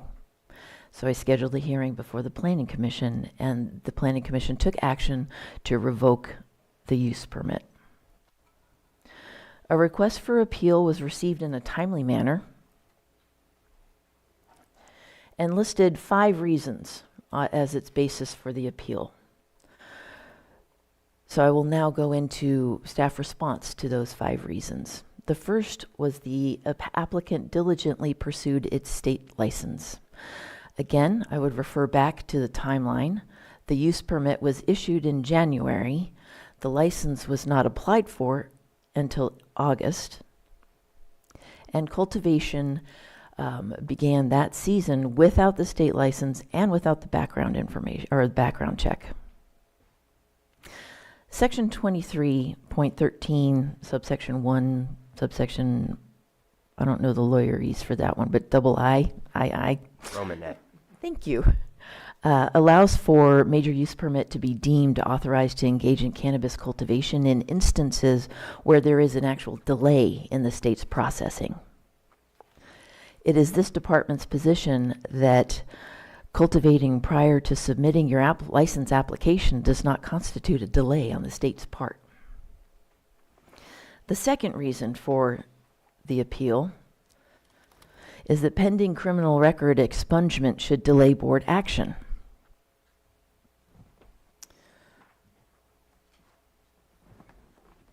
Again, this department was delaying action so that the permittee could confer with the Sheriff's Office until the permittee's representative demanded in multiple emails that we go to hearing. So we did so. Multiple years of cultivating without a background check is a clear violation of the conditions of approval. Third reason, due process and discretion should be exercised fairly. Due process was followed in this instance. The March 27th, 2025 Planning Commission hearing was held in accordance to Chapter 21 processes. The application was received in a timely manner and then scheduled before this board also in compliance with Chapter 21 due process. The fourth reason for the appeal is that there's no ongoing public safety risk. And staff response to that is that public safety risk was actually not a determination for the recommendation of revocation. That was based on cultivation without a state license and ongoing cultivation in violation of the condition of approval requiring the background check. The last reason for the appeal was that the disqualification of one individual member should not invalidate the entire permit. When the department took this to the Planning Commission, we included the articles of incorporation over a few years that listed Mr. Quayle as an additional incorporator, a chief financial officer, and a director. Additionally, it was based on the history of the permit in which Mr. Quayle was one of the primary people representing that permit, as well as the primary farmer. Not just some employee that is easily set aside. Therefore, the recommendation of this department remains to deny the appeal of the Planning Commission's revocation of Major Use Permit UP 2050 for commercial outdoor cannabis cultivation of up to 110,000 square feet located at 26102 19N 16 Road in Lake Pillsbury. Permittee John Evans and Pillsbury Family Farms LLC in concept, and direct staff to prepare findings of fact. That concludes my presentation. The representative for the permittee is present, and I'm happy to answer any questions. Did anyone have questions or all right. Happy to listen. Sir? Thank you, Board, Mr. Crandell, Chair, members of the Board. My name is Mr. Tal Sagev. I'm an attorney. I represent Pillsbury Family Farms. Thank you, Maria, for the timeline. We understand the issues. We've distilled it down to the three conditional requirements, that is A10, A6, and A2. A2 and A6 effectively being you need a state license in order to put plants in the ground. So a different component of this timeline that really hasn't been discussed is in October 2022, plants were observed in the ground. The state license was not issued yet, but the conditional use permit was. And conditional use permit is of no force and effect until those conditions are met. One of the conditions, getting the state license. A de minimis amount of cannabis was grown, 8,000 square feet on a 110,000 square foot lot. It was observed. There's no question that it was abated. There was no issue of abatement. There's a kind of a procedural question there, and that,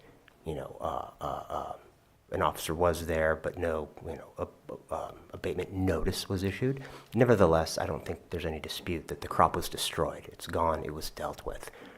We have evidence supporting that in our appeal. We have recorded video conversation with the director and the permittees stating that, that event wasn't going to be held against them, that it wasn't going to form a basis for revocation, and we have that in an email from Mr. Armstrong as well in 2023, well after it occurred, saying these guys have a green light to grow. So we see it as kind of a non-issue. It's moot at this point. Tax was collected in 2022. Plants were in the ground with a license in 2023. Tax was collected in 2023. Plants were in the ground in 2024. Taxes were collected in 2024.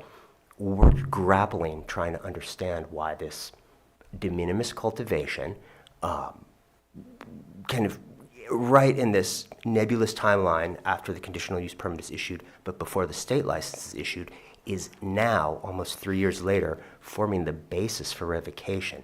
A very asymmetrical and highly prejudicial form of punishment to a licensed permittee that's been paying taxes all this time, and has since cured the issue. Right? If the issue is not having a state license in 2022, a state license was then issued. So we feel that 2022 cultivation is a non-issue to that extent. The live scan of former officer and director Justin Quayle was the other objective basis raised for revocation. It is a requirement. In March 27, 2025, the recommendation came from the CDD to revoke the license. And on April 1st, 5 days later, Mr. Quayle resigned.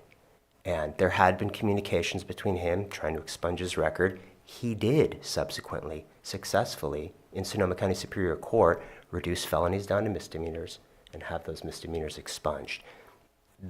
To the extent that that record was in question, it is now clear. Nevertheless, he removed himself through resignation, and the board took deliberate action through their bylaws and through the California Corporations Code. It accepted his resignation, restructured the entity, and he is no longer a part of the entity. We've submitted evidence to that effect. We've submitted the minutes of the board, his resignation, a new statement of information filed with the Secretary of State that shows that Mr. Quayle is no longer an officer or a director of the board. That's physical evidence that we've attached. And frankly, the idea that he's still an integral member or a lead role, it's just, it's not supported by facts. He has a new job. We provided his new job description and job application that was accepted with Green Ox Distribution in Humboldt County. He works for them now. He does not work for the farm anymore, not as an employee, not as an officer, and not as a director. So to that extent, that issue is also moot. It's a non-issue. He's not there anymore. For it to form the basis of revocation would be to hamstring a company that generates tax revenue, that can provide jobs, that creates a product, on a former officer and director's conduct that was rectified. He's still working to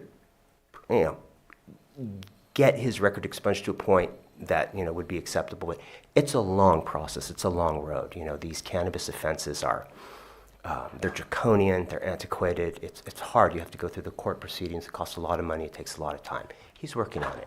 But separately from that, he's not part of the company anymore. So based on those 2 points, we're effectively asking that the board not revoke the permit, and I would submit on those points. Any questions from the board at this point, or would we rather open it up to anyone that would like to speak on this? Did you have more to add at all? No, I'm open to any questions. I realize it's a consolidated version of events, but the director, laid out the facts as they are. I feel like, it really distills down to some plants in the ground in 2022 and, a former officer and director that's not here anymore. I would like to hear from the audience first and then bring it back. Yes, I wanted to hear from the public before I weigh in. All right. Is there anyone here that would like to speak on this that's already swore in?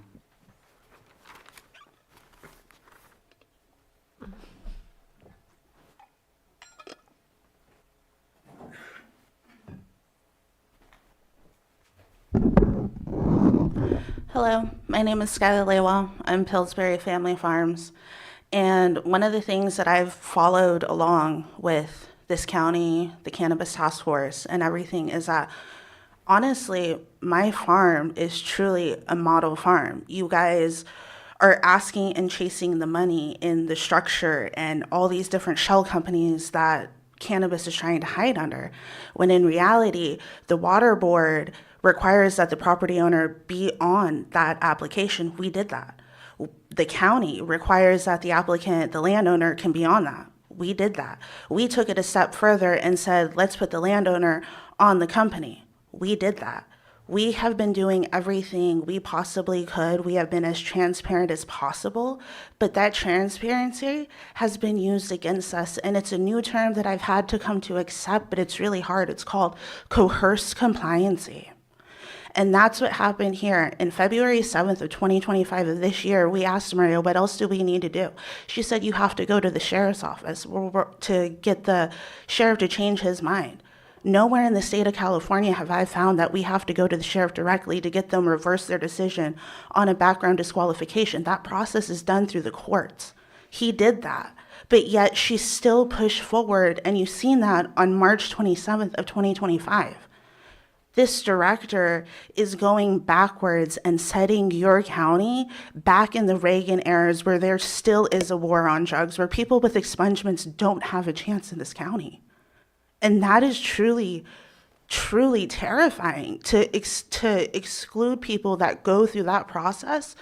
To say that one employee, if I hired several employees, if Pasta Farms hired several different employees with criminal backgrounds, and they found out that one of those employees couldn't pass, they have to shut down that entire permit? This is a dangerous precedent you guys are standing in. And in true honesty, we have come here and we have spoken, we have pushed. Yes, we're annoying. Yes, we ask a lot of questions. We want to know where the straight path forward is. When we asked her, where in the ordinance can we find that we have to go to the sheriff? She said there is no ordinance outlining how to petition the sheriff to reverse their decision on a background disqualification. That process is done in court. The undersheriff said that in court. He said it in an email to us. We have done everything we could. We've gone to a meeting with Eddie Crandall, and we sat in that meeting with her, and she said, oh, I'm not going to take your license, but yet here we are. We have an administrative director who takes her power and uses it against people like us, people like John who are technically qualified to own a license. He was arrested in 2015. That was the cutoff date. Even in your equity grant application, it says 2015 was the cutoff date for that. John Evans qualifies, so why take away his right and his opportunity from his land use permit? What are you guys doing? What is this administrative person doing? I have filed several complaints. If filing complaints is a nuisance, then let's take away the public's right to file complaints against county employees. Honestly. I believe that, I'm sorry that I asked questions about her process. There was no notice of abatement. Under Article 311.12, high severity violations constitute a notice of abatement. And you go and you look at that section, you have to go to Chapter 13 to get a notice issued. Linda did not follow the steps and procedures, but Maria kept instructing her to do something outside of that scope. What does that say? In Alvarez Farms, yes, they had a lot of environmental issues. We don't have that issue. We have done everything we possibly could to be as transparent. We asked, where is the notice to abate? We weren't issued one. Where is the order to abate? We weren't issued one. I asked, where is the process? I was told there is no process, but we had to write a report. She's telling you we requested this revocation. In September and October, she issued the notice, and I requested in October to proceed with the October 10th. That was not done. So for her to perpetuate the story that we are requesting, are you guys now allowing permittees to tell the county what to do? No, staff has to tell the county what the permittees need to do. If she's pushing it forward on October 10th, and she's claiming that she needs more information, and I abated the crop, there was no fine or fee issued, but you guys want to see those fines and fees issued, and she's taking it away from the county. She is taking that eradication that when our sheriffs are getting grant money to come out to eradicate illegal cannabis that is being grown, why are they being denied their grant money to come out? They should have been there when I had to eradicate. I don't care if I had to pay them. They should have been there because they are getting grant money to go out and eradicate illegal commercial cannabis. If Fish and Wildlife has to be present for illegal commercial cannabis eradication, why wasn't that done on my farm? Why is my farm being treated differently because I would choose to ask questions because I'm a minority person? Because I partnered up with an elder who qualifies? Because I decided to open my doors to somebody who's disabled? But that's not allowed in this county. I want to have Black people join, but I can't do that because of her regulations that she wants to perpetuate that are going outside of state law. I don't believe we need the California regulation if we have Murray law. I really don't. There is no purpose. She is a king in her own sense. Thank you.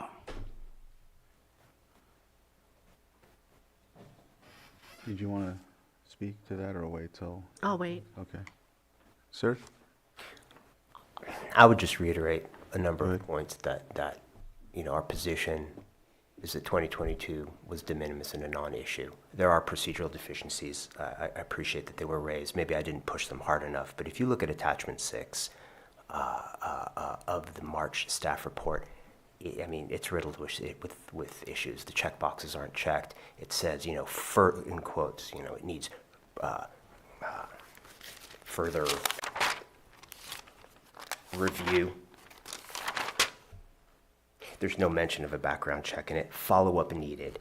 The compliance and non-compliant checkboxes are unchecked. Again, no notice to abate was issued despite code enforcement officer being on site.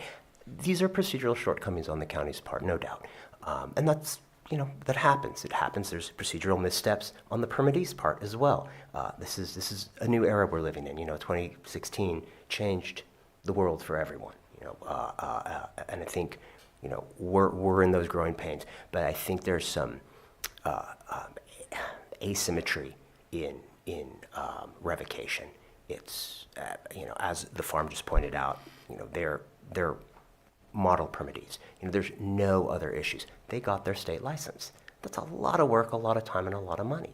And we're struggling with why something that happened 3 years ago is now, today, as we sit here, forming the basis for revocation.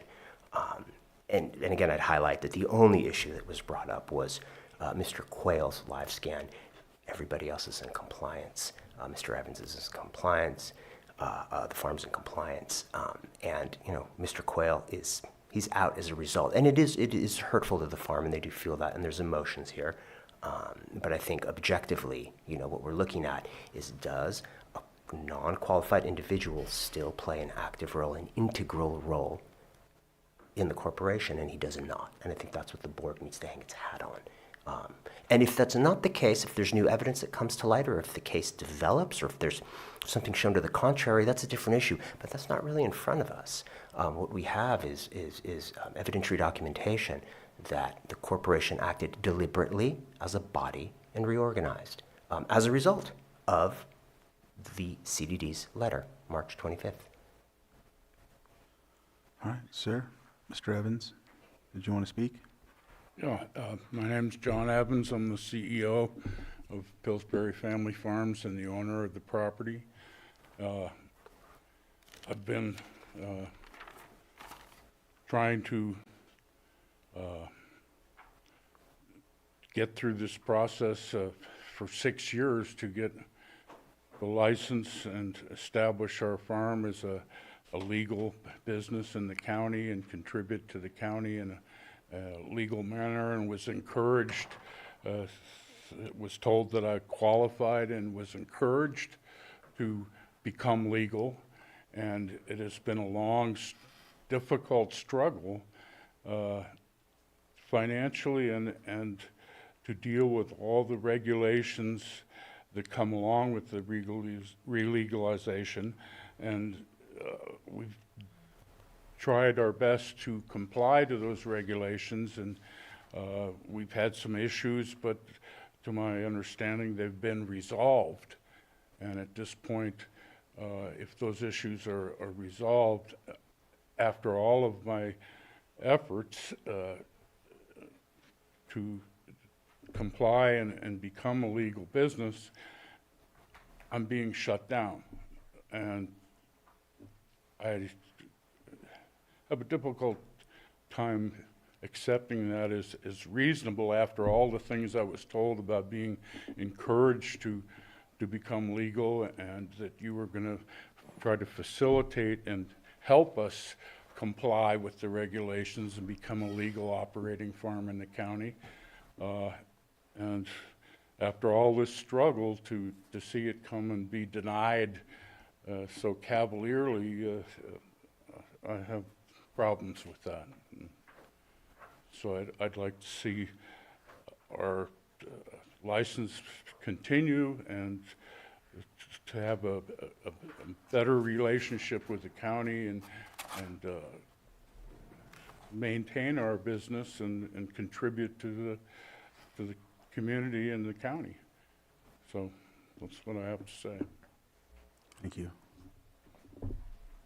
And I would just piggyback on those points that the board doesn't have to revoke. It's not mandatory. It's not a bright line rule here. It may, but you know, the county ordinance 60.12A allows resolution to be found. It can modify the permit rather than revoke it. It can accept the board's reorganization. Mr. Green? Well, I know you swore in, so. I did. All right. Michael Green, and I did submit a letter, came in a little late, I apologize for that. There were some email issues, but the two major points have already been raised by council and appellants. We do have a complicated ordinance, and the state laws that accompany our local land use ordinance is equally complicated. Way before I joined county employment and joined this board, I did work to help rally the troops of our legacy growers within the county to convince the board at the time to create a regulatory framework where local growers could take advantage of the legalization options that were being offered under Proposition 64. We passed Measure C, and that was actually the prerequisite that finally convinced the board to enact a regulatory scheme. So the decision for this county to become a regulating county is not only endorsed by multiple boards over the last 10 years, but by the voters of this county not once but twice, in 2016 with Measure C and with Measure K in 2018. The abated crop in 2022 was taxed. They paid taxes on that. So they did not have a state license for sure, but this county, through the treasurer tax collector at least, had constructive knowledge that these plants were being grown, but they took the money. The two major points raised by council, which I also raised in my letter, are this. By the terms of the use permit itself, it doesn't take force and effect until all conditions are met.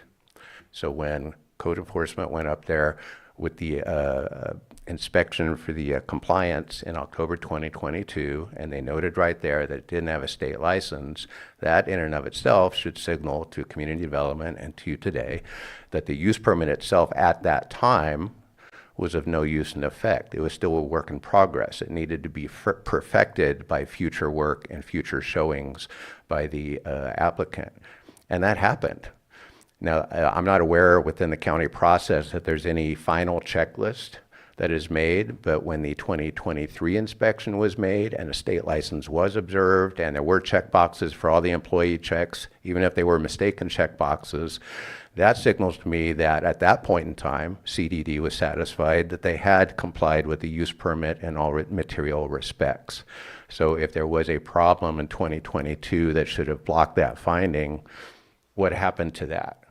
So absent a valid use permit in effect in 2022, if they were going to do anything on the abatement, it should have been under Chapter 13. A notice to abate should have been issued. Follow-up action should have been taken, as noted in the 2022 inspection report, yet none of that happened. So to the extent that the cultivation is an issue, I agree with council. That's de minimis. It could have been handled through a code enforcement issue, but it wasn't. And with the issuance of the state license and the conduct of not one but two successful inspections after that, they were in good standing. To the issue of Mr. Quayle, it was not a moot point by the time the Planning Commission did it, but it is a moot point at this point. He has filed his removal from the company. The bylaws have been amended. He's no longer a company principal. It is interesting to find that the state background check process differed somewhat from the counties, and I don't really know why, and we don't need to go into that now because Mr. Quayle has basically taken himself off of the company. But Proposition 64 was written in a way so that legacy growers who do have past convictions for cannabis-related conduct that is no longer illegal, at least not to a felony extent under state law, don't have those convictions count against them automatically. They can be considered, but they also outline a process in the Business Professions Code that the sheriff shall undertake a review and do a case-by-case review of that. It shouldn't be a slam dunk. So I don't know if the expungements that have since been processed would have done that. I don't know if there's other issues, but the main point is that Mr. Quayle's involvement is no longer involvement, and so it was not moot when the Planning Commission heard this, but it is moot today. Your board does have discretion. It may modify the use permit to accept the remaining owners as the valid owners of record for this permit, and to take understanding that as much as we want to hold our licensed cultivators accountable, the county also must be held accountable for having understandable processes.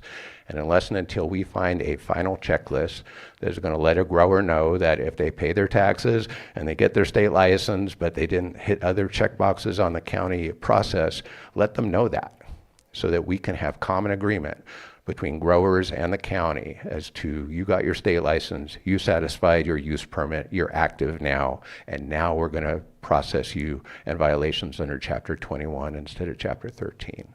But we don't have that in place right now. Thank you. All right, thank you. Is there anyone else in the chambers or on Zoom? I would just add one final comment, if I may. This is, and it speaks to Mr. Green's point, this is a land use permit, and violations are to be quit or cured. And I think what we've heard here today, the totality of the analysis, is that everything that's been alleged has either been quit by crop destruction or cured by the conditions of the permit being met through the state license and the live scan issue being resolved. All right. With that, I'll bring it back to the board. Did you have anything to add? Okay, and so I know there was some questions. I didn't know, I think I'll, go ahead, Vice Chair. Well, I mean, I think with the facts that Community Development had and the Planning Commission had, and based on our current ordinances and policies, you know, they acted appropriately, but at this point, you know, with the fact that Mr. Quayle is out and there is a state license, I'm just wondering, or, you know, thinking that, you know, we're gonna still shut him down. It's been 3 years later. I have concerns with that. You know, now that we're in the situation we're in now, where Mr. Quayle is out of the company. I mean, yes, he's got, I mean, at the time of his background, that was an appropriate denial of his operation, but that's been cured, and on top of that, he's not an operator anymore. So I'm just concerned about shutting him down based on, you know, where we're at today and the fact that, you know, I don't know how the new ordinance is going to turn out, but, you know, there may be changes in provisions on how we apply, you know, denials and things like that. So that's my thoughts right now. I know Supervisor Owen had hers up, and then I'll, okay. Go ahead, Supervisor Owen. I'm a little late to be able to look at your, the staff report, and the reason why was I have not been able to load it, and Supervisor Spatier just took me in a back door. So I haven't been able to really look at the staff report.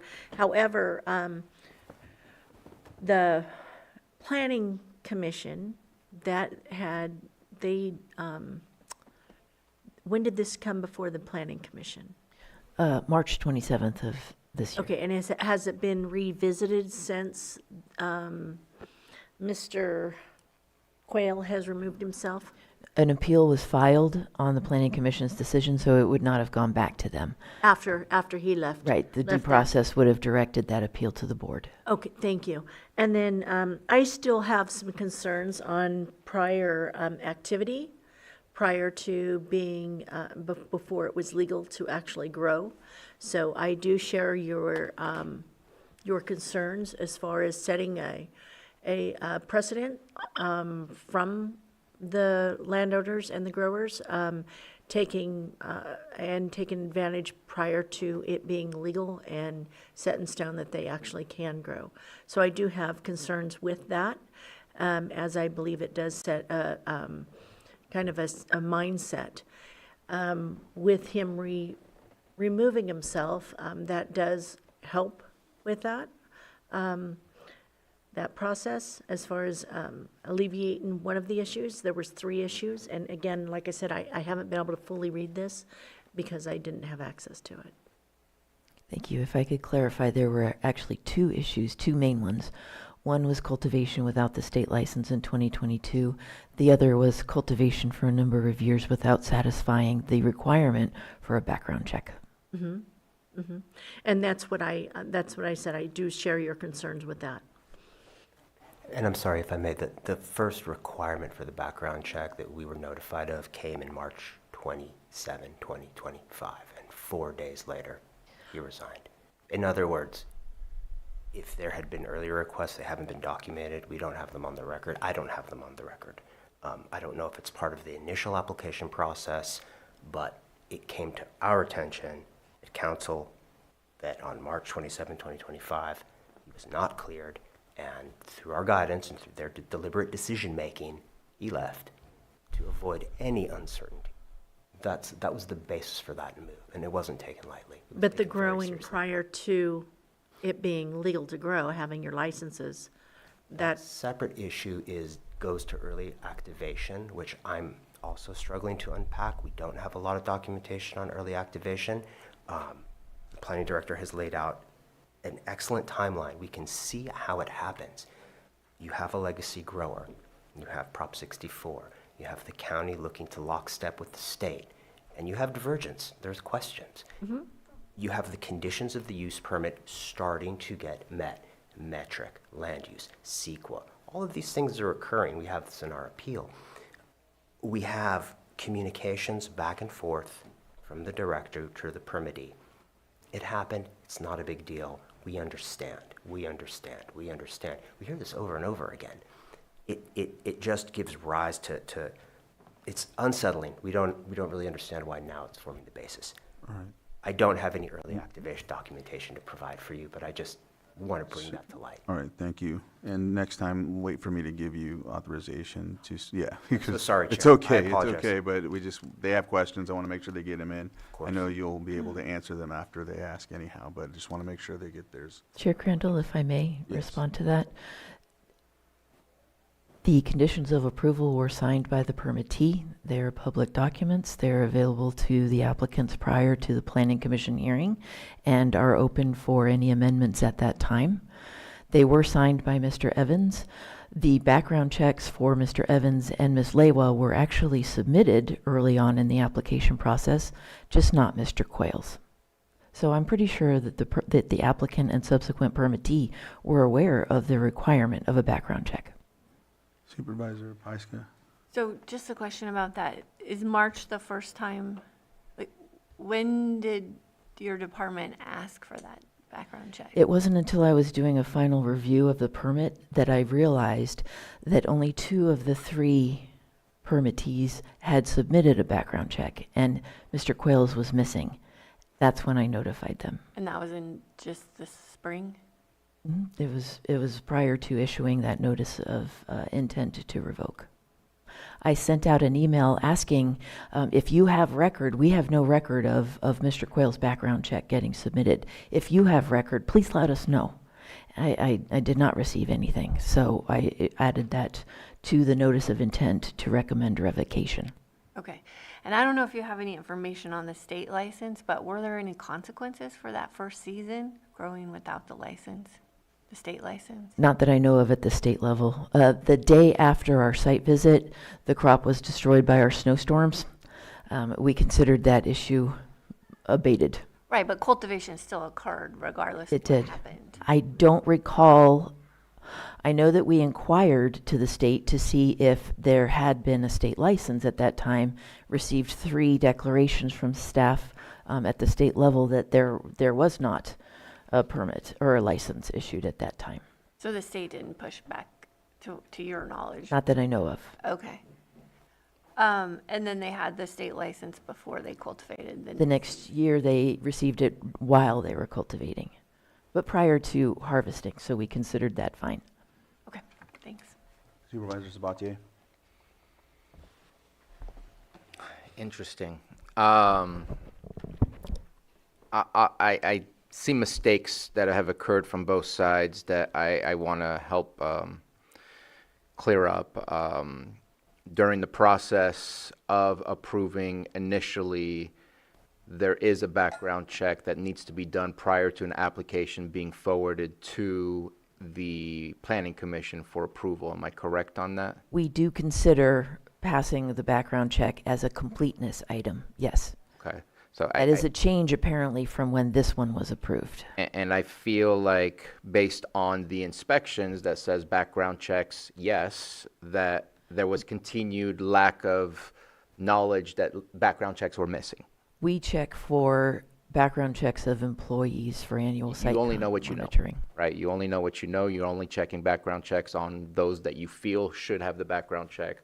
But if there was no specific request for a background check, yes, they are in violation of it.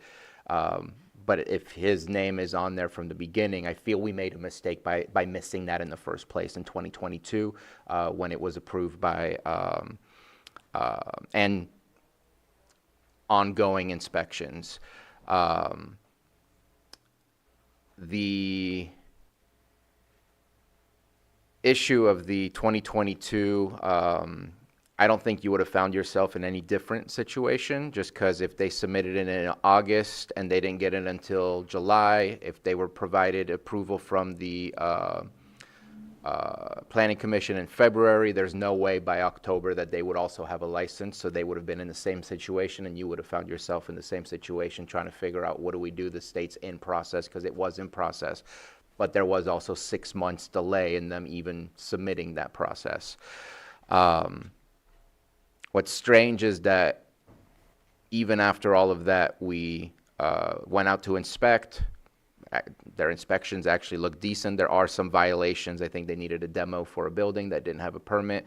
Those things seem to have been rectified as the next one, again, highlighting the good inspection, and maybe little things like wattles were discussed. But it's strange to continue to provide if there's an issue with the 2022. So I'm concerned that it's kind of a conflicting message, at least that we're submitting. I won't even go into the paying the taxes of 2022 because that's confusing to me. He was told that he failed. He is out. I try to get away from the individuals, and I try to look more as to what is this business and what do we do with other businesses. And I think we want other businesses to come into compliance. I know I spoke to you yesterday, maybe not a great analogy, but even if a liquor store sells to a minor, we figure out a way to get them to come into compliance and not do that again. We don't just shut down the store. He's gone, but I have a problem. He's still on the files of incorporation, at least when I go to the state website today. And so I can't approve of continuing with somebody who may not be on our paperwork, but they're on the state's paperwork. And so, in my opinion, my suggestion is this, I would suggest we put this license on hold until you can prove that he is completely gone and out of and maybe they're in process and the state can take a year for process. I don't know. But I just went to the DCC online today and it still shows Justin Quayle. And in my opinion, I don't want to say, keep doing what you're doing. It looks like you guys have cleared everything when DCC is saying, no, he's still absolutely active. And so to me, that disqualifies me from being able to say, I agree with your appeal and we should go ahead and reverse what the Planning Commission did. But at the same time, I don't want to shut down a business that can come into compliance, but he needs to be out of the picture until, I don't know. That's my position. It's awkward to see things on the state level when they need to be cleared from the local level. I don't want that conflict of data that is being provided, and so that's where I get stuck. And I think we can find a way, but we're going to have to meet where that way should be. Supervisor, did you? Yeah, real quick. I would love to speak to that point because it's a disharmony between the DCC, the regs, when you dig into them, and I did. Because we have petitioned with them to remove him from the state license.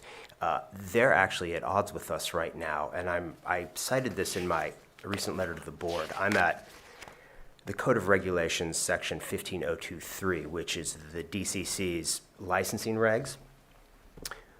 14 calendar days of the effective date of ownership change. That's what they're looking for. Change ownership, as was the case here, a reorganization could be a change of ownership. Except, a change of ownership does not occur when one or more owners leave the business by transferring their ownership interest to the other existing owners. So by statute, the DCC, I don't want to say they don't care, but as a bright line rule, they're saying, we don't need to rush this, we don't need to do anything, we don't need to respond to you under the regs, you're not changing ownership. We're approaching them a little differently. We're coming at this as a reorganization, pointing them to the corporations code, but it's taking time. So I appreciate that comment. It's something I looked into myself. Supervisor Owen? I appreciate you looking that up, Mr. Sabatier, and it's good to know that you're already working on that, so thank you on that. The early activation, was that given to them before they started growing? The first time or the second time? I don't have that information on hand. Okay, and then secondly, with them losing their crop in 2022 with the snowstorm, and I was told that you actually paid taxes on that crop. Sorry. Was it a discounted because of the snowstorm? What was collected and what should have been collected on a full, if it was a full crop? So was there a discount on that? I don't have knowledge of that. However, if you were to consider it, never mind. I was just thinking about Supervisor Sabatier's comment regarding treating it like any other business. And in case of taxation, the assessor recorder's office does actually issue additional taxation for improvements that they see that are not done with permits as well. And so taxation is never tied to entitlement or authorization. Sure. I was just curious, he had mentioned that there was taxes paid in 2022. I would defer that to the administrative office since their taxes I were was paid just through curious the because of the equity snowstorm. grant and not by the permittee. It was about $50,000. Supervisor Sabatier? And I just, if you don't mind, I wanted to respond to my colleague. The early activation still required, it was an early activation permit from the county that still required a state license as Okay. well. So Before. whether it's early activation or real activation, it still required appropriate paperwork in order to take action. So Okay. I don't, So they were I in don't believe it makes a violation. difference. Okay. If there's not anything else, did you have something to add, or I did. briefly, if we can? Just briefly, we were issued early activation. That was in 2019, but it did end up getting refunded to us in the year prior. It was in 2021. And yes, you might see Mr. Justin Quayle on the state license, but as the state application goes for each individual owner, they also have to submit a copy of their background check. And then the state also can look at that by a case-by-case basis and request what I like to call disclosures from each applicant based on their criminal background. And that was how the state made their determination to issue that license to Mr. Quayle. All right. Okay, and so I was going to speak first, but I didn't want to go in between all of your comments. I've been heavily involved with this at the request of the party. They're in my district, so I did my best. I knew that there was changeover as well. So I know, Maria, you weren't the directors from the start, right? I think prior it was Mr. De Leon. And I was here after the issuance of the permit. Right, and so I know that I go back to this just because I know, bless you, I know that there becomes changeover, things like that. I can go back to the initial, I think it was the initial visit in October. Prior to that, actually, I have one more note, that one of the comments that I continuously received from Mr. Quayle was that he had done a scan in 17, and then there was no record of it somewhere. He would look for it, went to the sheriff's to find it, and it wasn't found, and so that's why he did another one, but of course it was requested.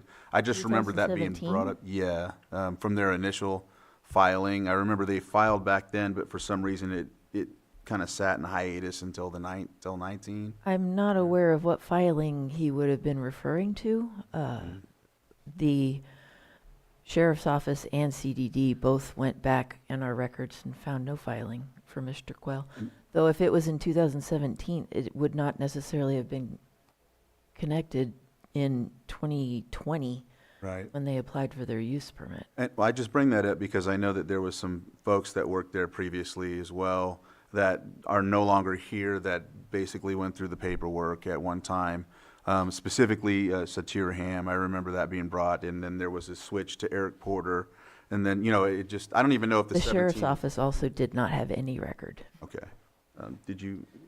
I just wanted to add something real quick. I wasn't sure on the timeline. I know that we paused background checks because of COVID. Do you know what the timeline of that was and when we restarted it?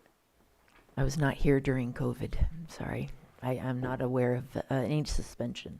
And I'm wondering if, sorry to put you on the spot, Sheriff Bingham, but I'm wondering if you recollect approximately when we paused the background check and when we brought it back. I know that because of COVID, we didn't really want to go through the process. If it was an unnecessary process, dealing with criminals was one thing, doing background checks for licenses would be done at a later time. Just wondering what that time frame was. Don't know, but that might explain why it was a condition of approval and not a completeness item. Thank you. That is helpful. I was not aware that there was ever any suspension of background checks. Am I the only one that remembers that, or is? I think so. It's hazy. Yeah. It's hazy. I would prefer the sheriff respond if he has a response, but I'm sure And the the applicant sheriff, wants if to you say wanted yes. Mr. Chair, just to confirm and double check, since Sheriff Bingham is about to speak, just to double check if he's been sworn in. I don't know if you were sworn in or. I was not. Okay. Then let's do that real fast. All right. Right hand raised. Do you solemnly swear that the testimony you're about to give will be the truth, the whole truth, and nothing but the truth? I do. Thank you. I do not recall a pause in the during COVID. If there was one, I believe it was for a short amount of time. Would not have been more than 6 months when we figured out how to handle applicants of this nature that were non-criminal, not required by law. If it was a very short amount of time. Okay, thank you. I could look into that and get that information for you if it was necessary. And it may have been employees and not applicants. It may have been a bit of a different situation, but thank you. I do recall suspending applications for teachers, volunteers for school programs, SAL programs, and that for a while, and just focusing on the requirements of the law for criminal behavior and things that we had to do as far as sentencing and probation. But for how long, I don't recall. So, so I just wanted to bring that up because I just know by being involved, that's been a topic of discussion.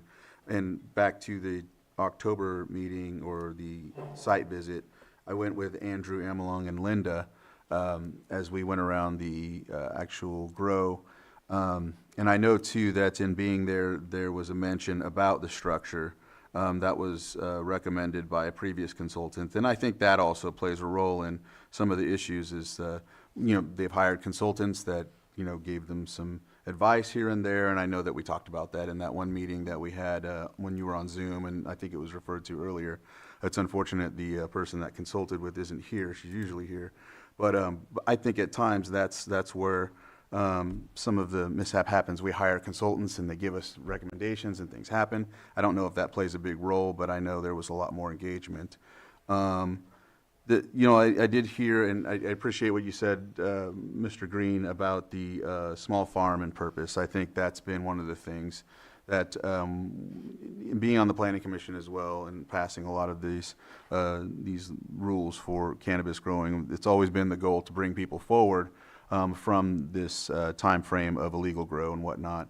And so, I mean, for me, I see that there has been significant corrective actions taken. I do understand, and I have to state this, there has been a lot of antagonistic behavior at times. There's a lot, I mean, I just have to say it because I can't just, I am supporting the appellant. But at the same time, the antagonistic behavior does not help. I mean, there's facts, and then there's comments, and then there's those type of things. And I think that if we want to repair relationships, especially if I'm going to support the appellant, there has to be effort on both, from my point of view. So I had to mention that, and I understand at times there's frustration when there's scrutiny, people feel singled out. I get that, and so I'm not ignoring that fact, but I just wanted to make sure to highlight that. I know with the leadership change that's in place, I know we had a little discussion about that with Supervisor Spatier, and then you bringing up that the ruling for DCC. In the same, I want to say a couple days later, the court granted expungement, and there was an update on the corporate structure, and of course that still remains to be seen as they would take that forward from there. Also, I think that if we're going to consider granting the appeal, there would need to be some conditions, of course, I would say. Enhanced monitoring for at least a year or so, or if not more. I mean, it just would depend on the board.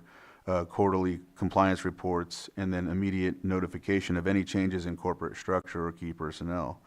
I feel that they've taken extraordinary steps to address the issues that led to their revocation proceedings, and I feel that the removal of a disqualified individual and successful expungement demonstrates good faith efforts to achieve full compliance, and that if we denied the appeal at this point, it would penalize a business that would work diligently to remedy past issues and maintain current compliance. I also add that there's been changeover, and so that's why also I get frustrated with the antagonistic comments, because I know there's been at least 3 different directors, different people that have taken over the actual permit process. And so I know in other issues that we've dealt with, there's been a lot of, things dropped or, not carried forward. And so that's another thing that I consider as well. So I just wanted to mention that, and that's where I stand on it. But I don't know if there's anything else to add from anyone else, Vice Chair. Just want to clarify, I believe you provided information earlier that you did, in fact, you have filed new articles of incorporation with the state of California, but there's this mix-up with however the DCC operates. They still have them on there, but you have filed those articles, those new articles. We have, and they're attached to our letter to the board. Okay. They were filed in April, and they show that Justin Quill is no longer an officer or a director. Okay. Supervisor Pyska. I agree with your recommendations. I do want to see those 3 items that you stated, the enhanced monitoring, or the monitoring for the year, the quarterly reports, and any documents of status changes immediately, if that were to be the case. Right. We already have code and policy to notify us of any changes, so I don't know that that rule is necessary. I'm not sure what you would be wanting us to look for in quarterly reports. What I would recommend is, should the board want to uphold the appeal, that since Mr. Quayle has gone through considerable effort regarding expunging his record, I'd like to see him be able to rejoin Pillsbury Family Farms, because he is an integral member, as soon as he can pass a background check. I'd like the board to recognize that. Since it seems like the board is looking towards getting this back to a permit in good standing, let's just get them back to any other permit that is in good standing as well. Supervisor Sabatier and then Supervisor Owen. I just wanted to say I don't feel like asking staff to do more work for this specific applicant. I think we need to scrutinize them just as anyone else, and making sure that they are not in violation of anything. But if you look at past behavior, it started off really rocky, and then outside of the background check, it looked like their farm was being run the way that we would like to see our farms, with some slight little issues here and there, but nothing was highlighted in your report outside of those 2 issues that existed. The previous structure that Chair Crandall referred to was something that was easily remedied. We only recommend revocation as a very last resort. Most of the items that we see when we go on site are easily corrected. And I appreciate that. Supervisor Owen. Are you currently growing at this moment? My understanding is that there's not plants in the ground. Okay, that was my question. I issued many emails to Mr. Quayle during our ongoing correspondence that if they were to cultivate without him passing a background check, they would be in violation of their conditions of approval. I appreciate their decision. And if you're feeling comfortable with the path forward, I could support that as well. Should the board support the appeal, I would really like to see Mr. Quayle come back to Pillsbury Family Farms. It's on him. That's his happy place. Yeah. And he has made efforts in order to get back to that. So, And you're feeling like these will be good players in the field in the future, in the industry? as much as I feel like anybody Okay, good. that we visit annually is going to be a good player, sure. I'd just like to say too that I know there was a specific time frame after our meeting that we had on Zoom and whatnot that was referred to. There was an attorney from up north that had got involved, and it looked like we were going in the right direction. It seemed as if we were getting somewhere, and then all of a sudden it went a different direction, and then we got back into this somewhat adversarial, not we, but I know that it was reported to me that there was an adversarial type of, situation. And I just know that you seem to represent in a way that assists accentuating that. I know that there's been a change, and there's been statements about litigation, things like that, and that gets very, very scary. And I think at times it makes it very difficult for staff or even elected officials or whoever to make comment, because if there's going to be litigation, then a lot of this comes to a time where we have to go into closed session eventually. Another thing is that I was approached a lot, as it is in my district. This is the place where I have the opportunity. So I really want anybody listening that they get frustrated because us as supervisors don't get involved initially. And it's because it's not necessarily at times at our level. It's in planning, or it's in the ministerial phase of things. And so we also do not have the direct, I cannot go to Maria and say, pass this right now, because that's illegal according to specific laws. And I'll let county council if he wants to add to that. But I know at times constituents think that we have that sort of discretionary authority, and that's not the case. So I only mention that because I've been involved and engaged with the applicants and others that have the same struggles with different things. And a lot of times it's not only because of changeover, it's also because the amount of breadth that the departments have when it comes to work. So things, sometimes get put on the back burner, and not intentionally. So I just have to add that as well. Lloyd, I didn't know if you wanted to know. So yeah, I wanted to add just that statement. I'm still, I don't know if there's, I agree if you feel that once, Mr. Quayle has his background expunged and all of that comes to fruition, if there's an opportunity for him to join at that time, I'm fine with that as well. I hope that this relationship between the county and the applicant can be, remedied. I want to see working in collaboration. That's the whole point of bringing actual legal cannabis to the table here, so that we can get away from the illicit grows that are really burdening us, and I think or shadowing a dark cloud on the actual legal. Supervisor Sabatier? Yeah, I just didn't want to leave this item without making a brief statement. Number one, I appreciate your words. Thank you. It's I think you've had some difficult discussions to deal with. There's a lot of emotions that are involved. It's a business. It's a livelihood. I want to give thanks to the planning department and code enforcement. I know that they work hard to do the things that we ask them to do, and sometimes it can seem confusing and contrasting to, they're not here to want to revoke, but they feel they're working towards what we're asking them to work towards, all of this hard work, and then we reverse it. I appreciate what they do.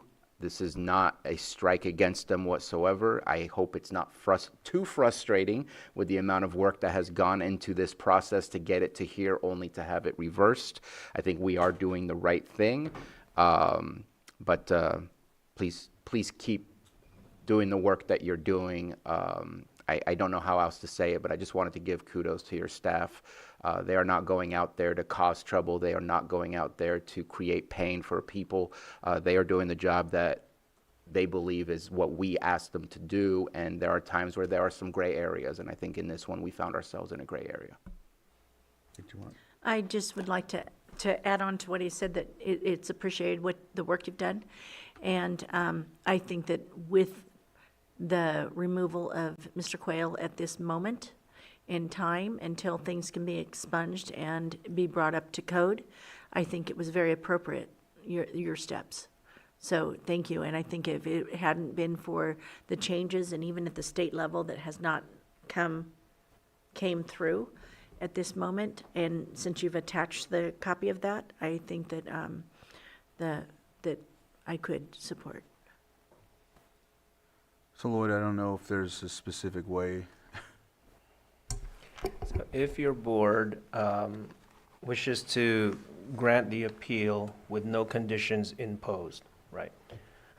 It would be, the motion would be to grant appeal number, if your board is ready, the language would be a motion to grant the appeal AB 25, just let me get the right number here, AB-PL-25-85 of the Planning Commission's revocation of major use permit UP 20-50 for commercial outdoor cannabis cultivation of up to 110,000 square feet located at 26102 19N16 Road, Lake Pillsbury, APN 001-030-36, permittee John Evans / Pillsbury Family Farms in concept, and direct staff to prepare draft findings of fact.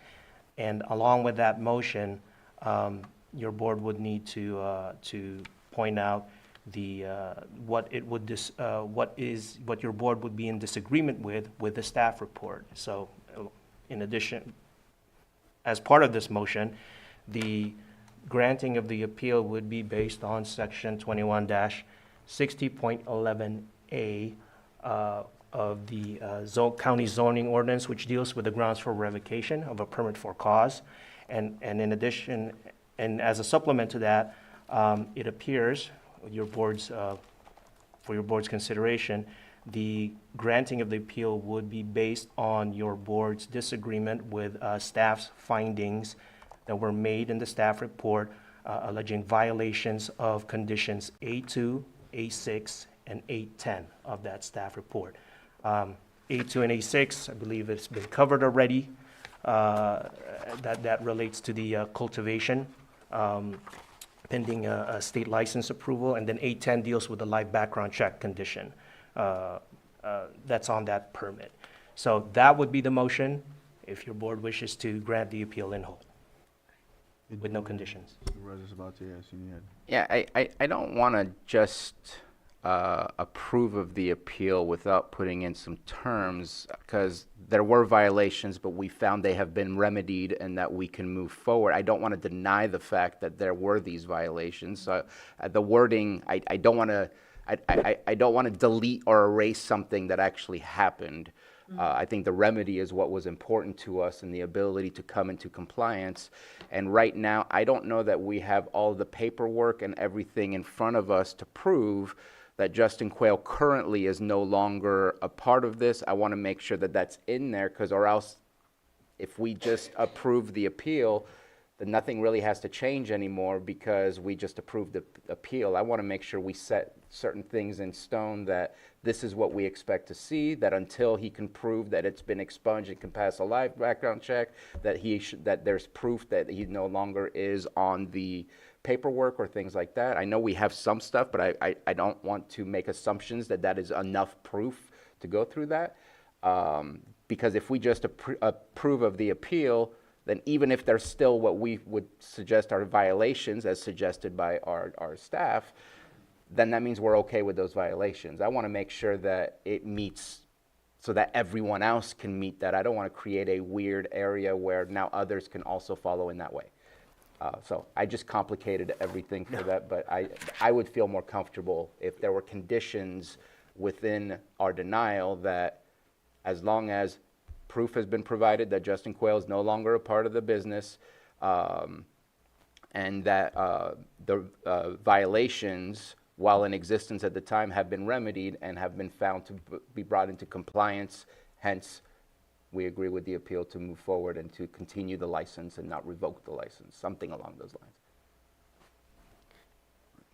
lines. The one thing. Go ahead. I'm sorry. You're right in all those points. The recent letter of the Board of Supervisors contains the minutes, the bylaws, and the corporate documentation to support the removal. The letter to the board also includes the newly filed statement of information with the Secretary of State. The missing piece, and if there is going to be a condition, is the DCC license, which we can have shortly. I can't represent a timeline, but we're working on it. Supervisor Owen? Yeah, I had a little bit of a issue with the statement that we find Director Maria's right of to deny, to remove it, inaccurate, but rather, I would rather word it where, in light of new information, that they have come into compliance. But I have an issue with saying that what she had said is inaccurate, because at the time that it was written, it was accurate. So that portion can be addressed in the draft findings of fact. That can be done by direction to the staff. That was part of the motion. And the findings of fact could reflect that there were past violations that were subsequently remedied. So language can be incorporated in the findings of fact. That'll be submitted to your board within 45 days under the procedural rules for your board's approval. That is distinct from this issue of granting the appeal in part under certain conditions. And that takes us to whatever conditions your board may want to impose. Right now, as it stands, your board, it's noted for your board's consideration that the assertion from the appellant is that Justin Quayle has been effectively removed. So it is at your board's option to impose a condition, perhaps, depending if your board wishes to do so, to complete that process of removal within X amount of days and submit such proof to CDD. That can be a condition because it appears from what your board, from this board's discussion, that there is, however, an issue, a possible potential issue of whether or not Justin Quayle has been effectively removed or not. That in itself also is somewhat distinct from the live scan background requirement. There's been some discussion of that, but I believe what's before your board immediately today on that issue is just the proof of removal. So that can be made as a condition to granting the appeal in part. Perfect, thank you. I think there's a preponderance of evidence that he has been removed. So while I'm not against getting some more documentation, I just don't know what the state timelines are. I don't want to say, for example, 6 months, provide that, when the state's going to sit on it for 9 months potentially, because we don't know what they're, or maybe you know if there's a timeline. I'm in your boat. I don't know, and we're struggling with it, and it's June, and, plants in the ground would be better than not, conditioned on, I should say there's a self-corrective mechanism here as well. You have annual compliance monitoring reports. If any condition is not met, it's going to come to light. If any new violation occurs, it's going to come to light next year. And it would not bode well for petitioner. We understand that. If there is a remedy, if there's a form of relief where permittee can continue to operate subject to the requirement that the DCC license be modified, when we will work diligently with the DCC to get that, I can make that representation. I mean, that would be ideal for us.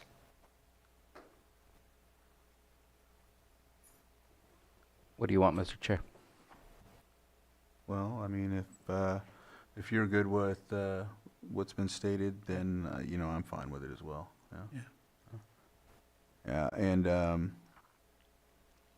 I think too that we need to keep in mind that so the expungement and the addition, I know that you had mentioned that you might as well include him having the opportunity to come back once the situation comes with his back. Yeah, once he's qualified. I don't know necessarily what that takes to make him qualify. I know he expunged, but I know he would have to do another background or something like that.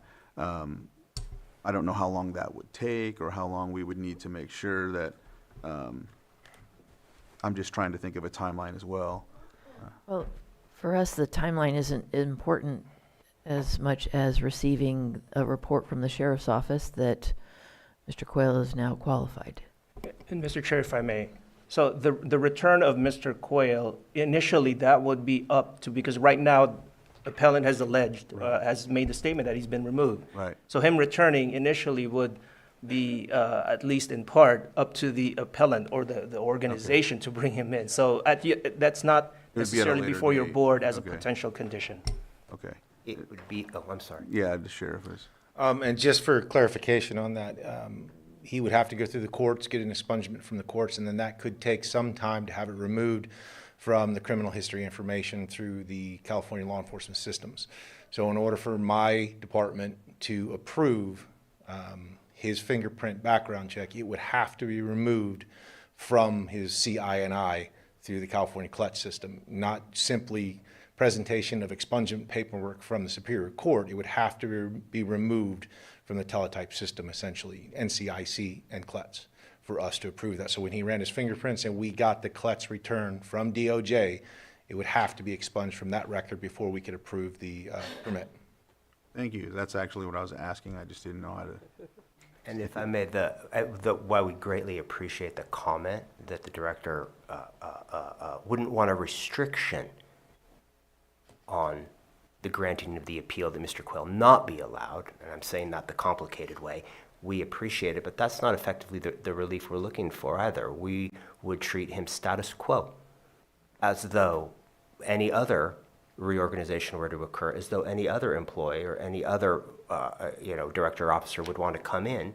They would go through the same hoops and through the same procedure that any licensed permittee would have to use. So it's not really a condition of the approval of the appeal. Mm-hmm. All right. With that, Lloyd, was there anything else? No, just a confirmation of whether or not your board wants to impose certain conditions and what those conditions are. And if that's the case, then it would be a granting of the appeal in part, subject to those conditions. All right. And then conditions as stated, I mean, we talked about those. And what would be those conditions? Well, I understood it as they may not be necessary because we already have to be notified of any changes in corporate status, right? So, so I'm not necessarily seeing unless somebody else wants to weigh in. no. What do you have? So, for the fact that right now I can still see his name on DCC, I feel we're in a very gray area. Is it possible for a letter under perjury saying this has been submitted, he is no longer working for us, and that be the condition, and he cannot work for us until having qualified through the process that already exists? Because right now I'm saying yes, but I see his name on the DCC, and I'm like, there's something a little weird to that. And so if I have that letter, then you can move on. He shouldn't be involved, and then if there's a process to get him back in, that process is always open for him to come back in, but he has to go through the process. Okay. Would that be a possibility? Lloyd, would that be? So in terms of that being a condition, the only potential issue I see there is it being a letter under penalty of perjury. So because that makes it a part of this proceeding. And so if this proceeding were to conclude, having a follow-up of sorts on that under penalty of perjury may reopen the hearing or proceeding, potentially. And so a confirmation letter may suffice if your board wishes to impose that as a condition, to submit that to CDD. Therefore, there'll be written confirmation that such an event has taken place. And then, whatever else documentation that your board may want to impose. But if a letter in and of itself, a signed letter would suffice as part of your board's condition for granting the appeal in part. And that's where you're fine with that? I'd be okay with that. Just something in writing that agrees with the fact that this shouldn't be happening. It's on some paper. It's not on all paperwork. We're being told otherwise. Like, it's just, I have to go with facts in front of me, and some of the facts seem to contradict some of the facts. Right. Okay. And I'd be happy to provide that. Okay. And so it seems like that would be the condition in there. Lloyd? Okay. So if your board is ready, I could go through the language of granting the appeal in part. Yes.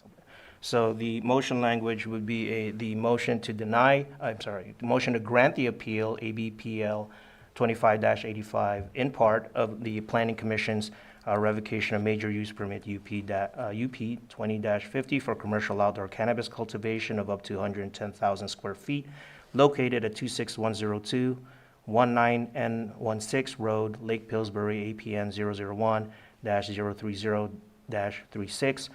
Permittee John Evans / Pillsbury Family Farms in concept, and direct staff to prepare findings of fact. The findings of fact would reflect, as part of your board's direction, part of this motion, to reflect the fact that some incorporate language of the violations that have taken place in the past and the subsequent remedies that have taken place since then. And this granting of the appeal in part will be based on the zoning ordinance, Lake County zoning ordinance, section 21-60.11A, and the granting the appeal in part would be based also on certain conditions imposed to be satisfied by the appellant, as it's outlined by Supervisor Sabatier. And that would be the motion. So moved. Second. I have a motion and a second. All in favor? Aye. Aye. Any opposed? Motion carries. All right, well, thank you very much for this. Appreciate your time. And it looks like we're going to take a lunch. We do have a 1 o'clock public hearing. Okay, so, You can have it at 1:30. okay, yeah, we can have it at 1:30. We'll go from 12:30 to 1:30. If I email that confirmation letter to you, will that be sufficient? You can direct that to the board.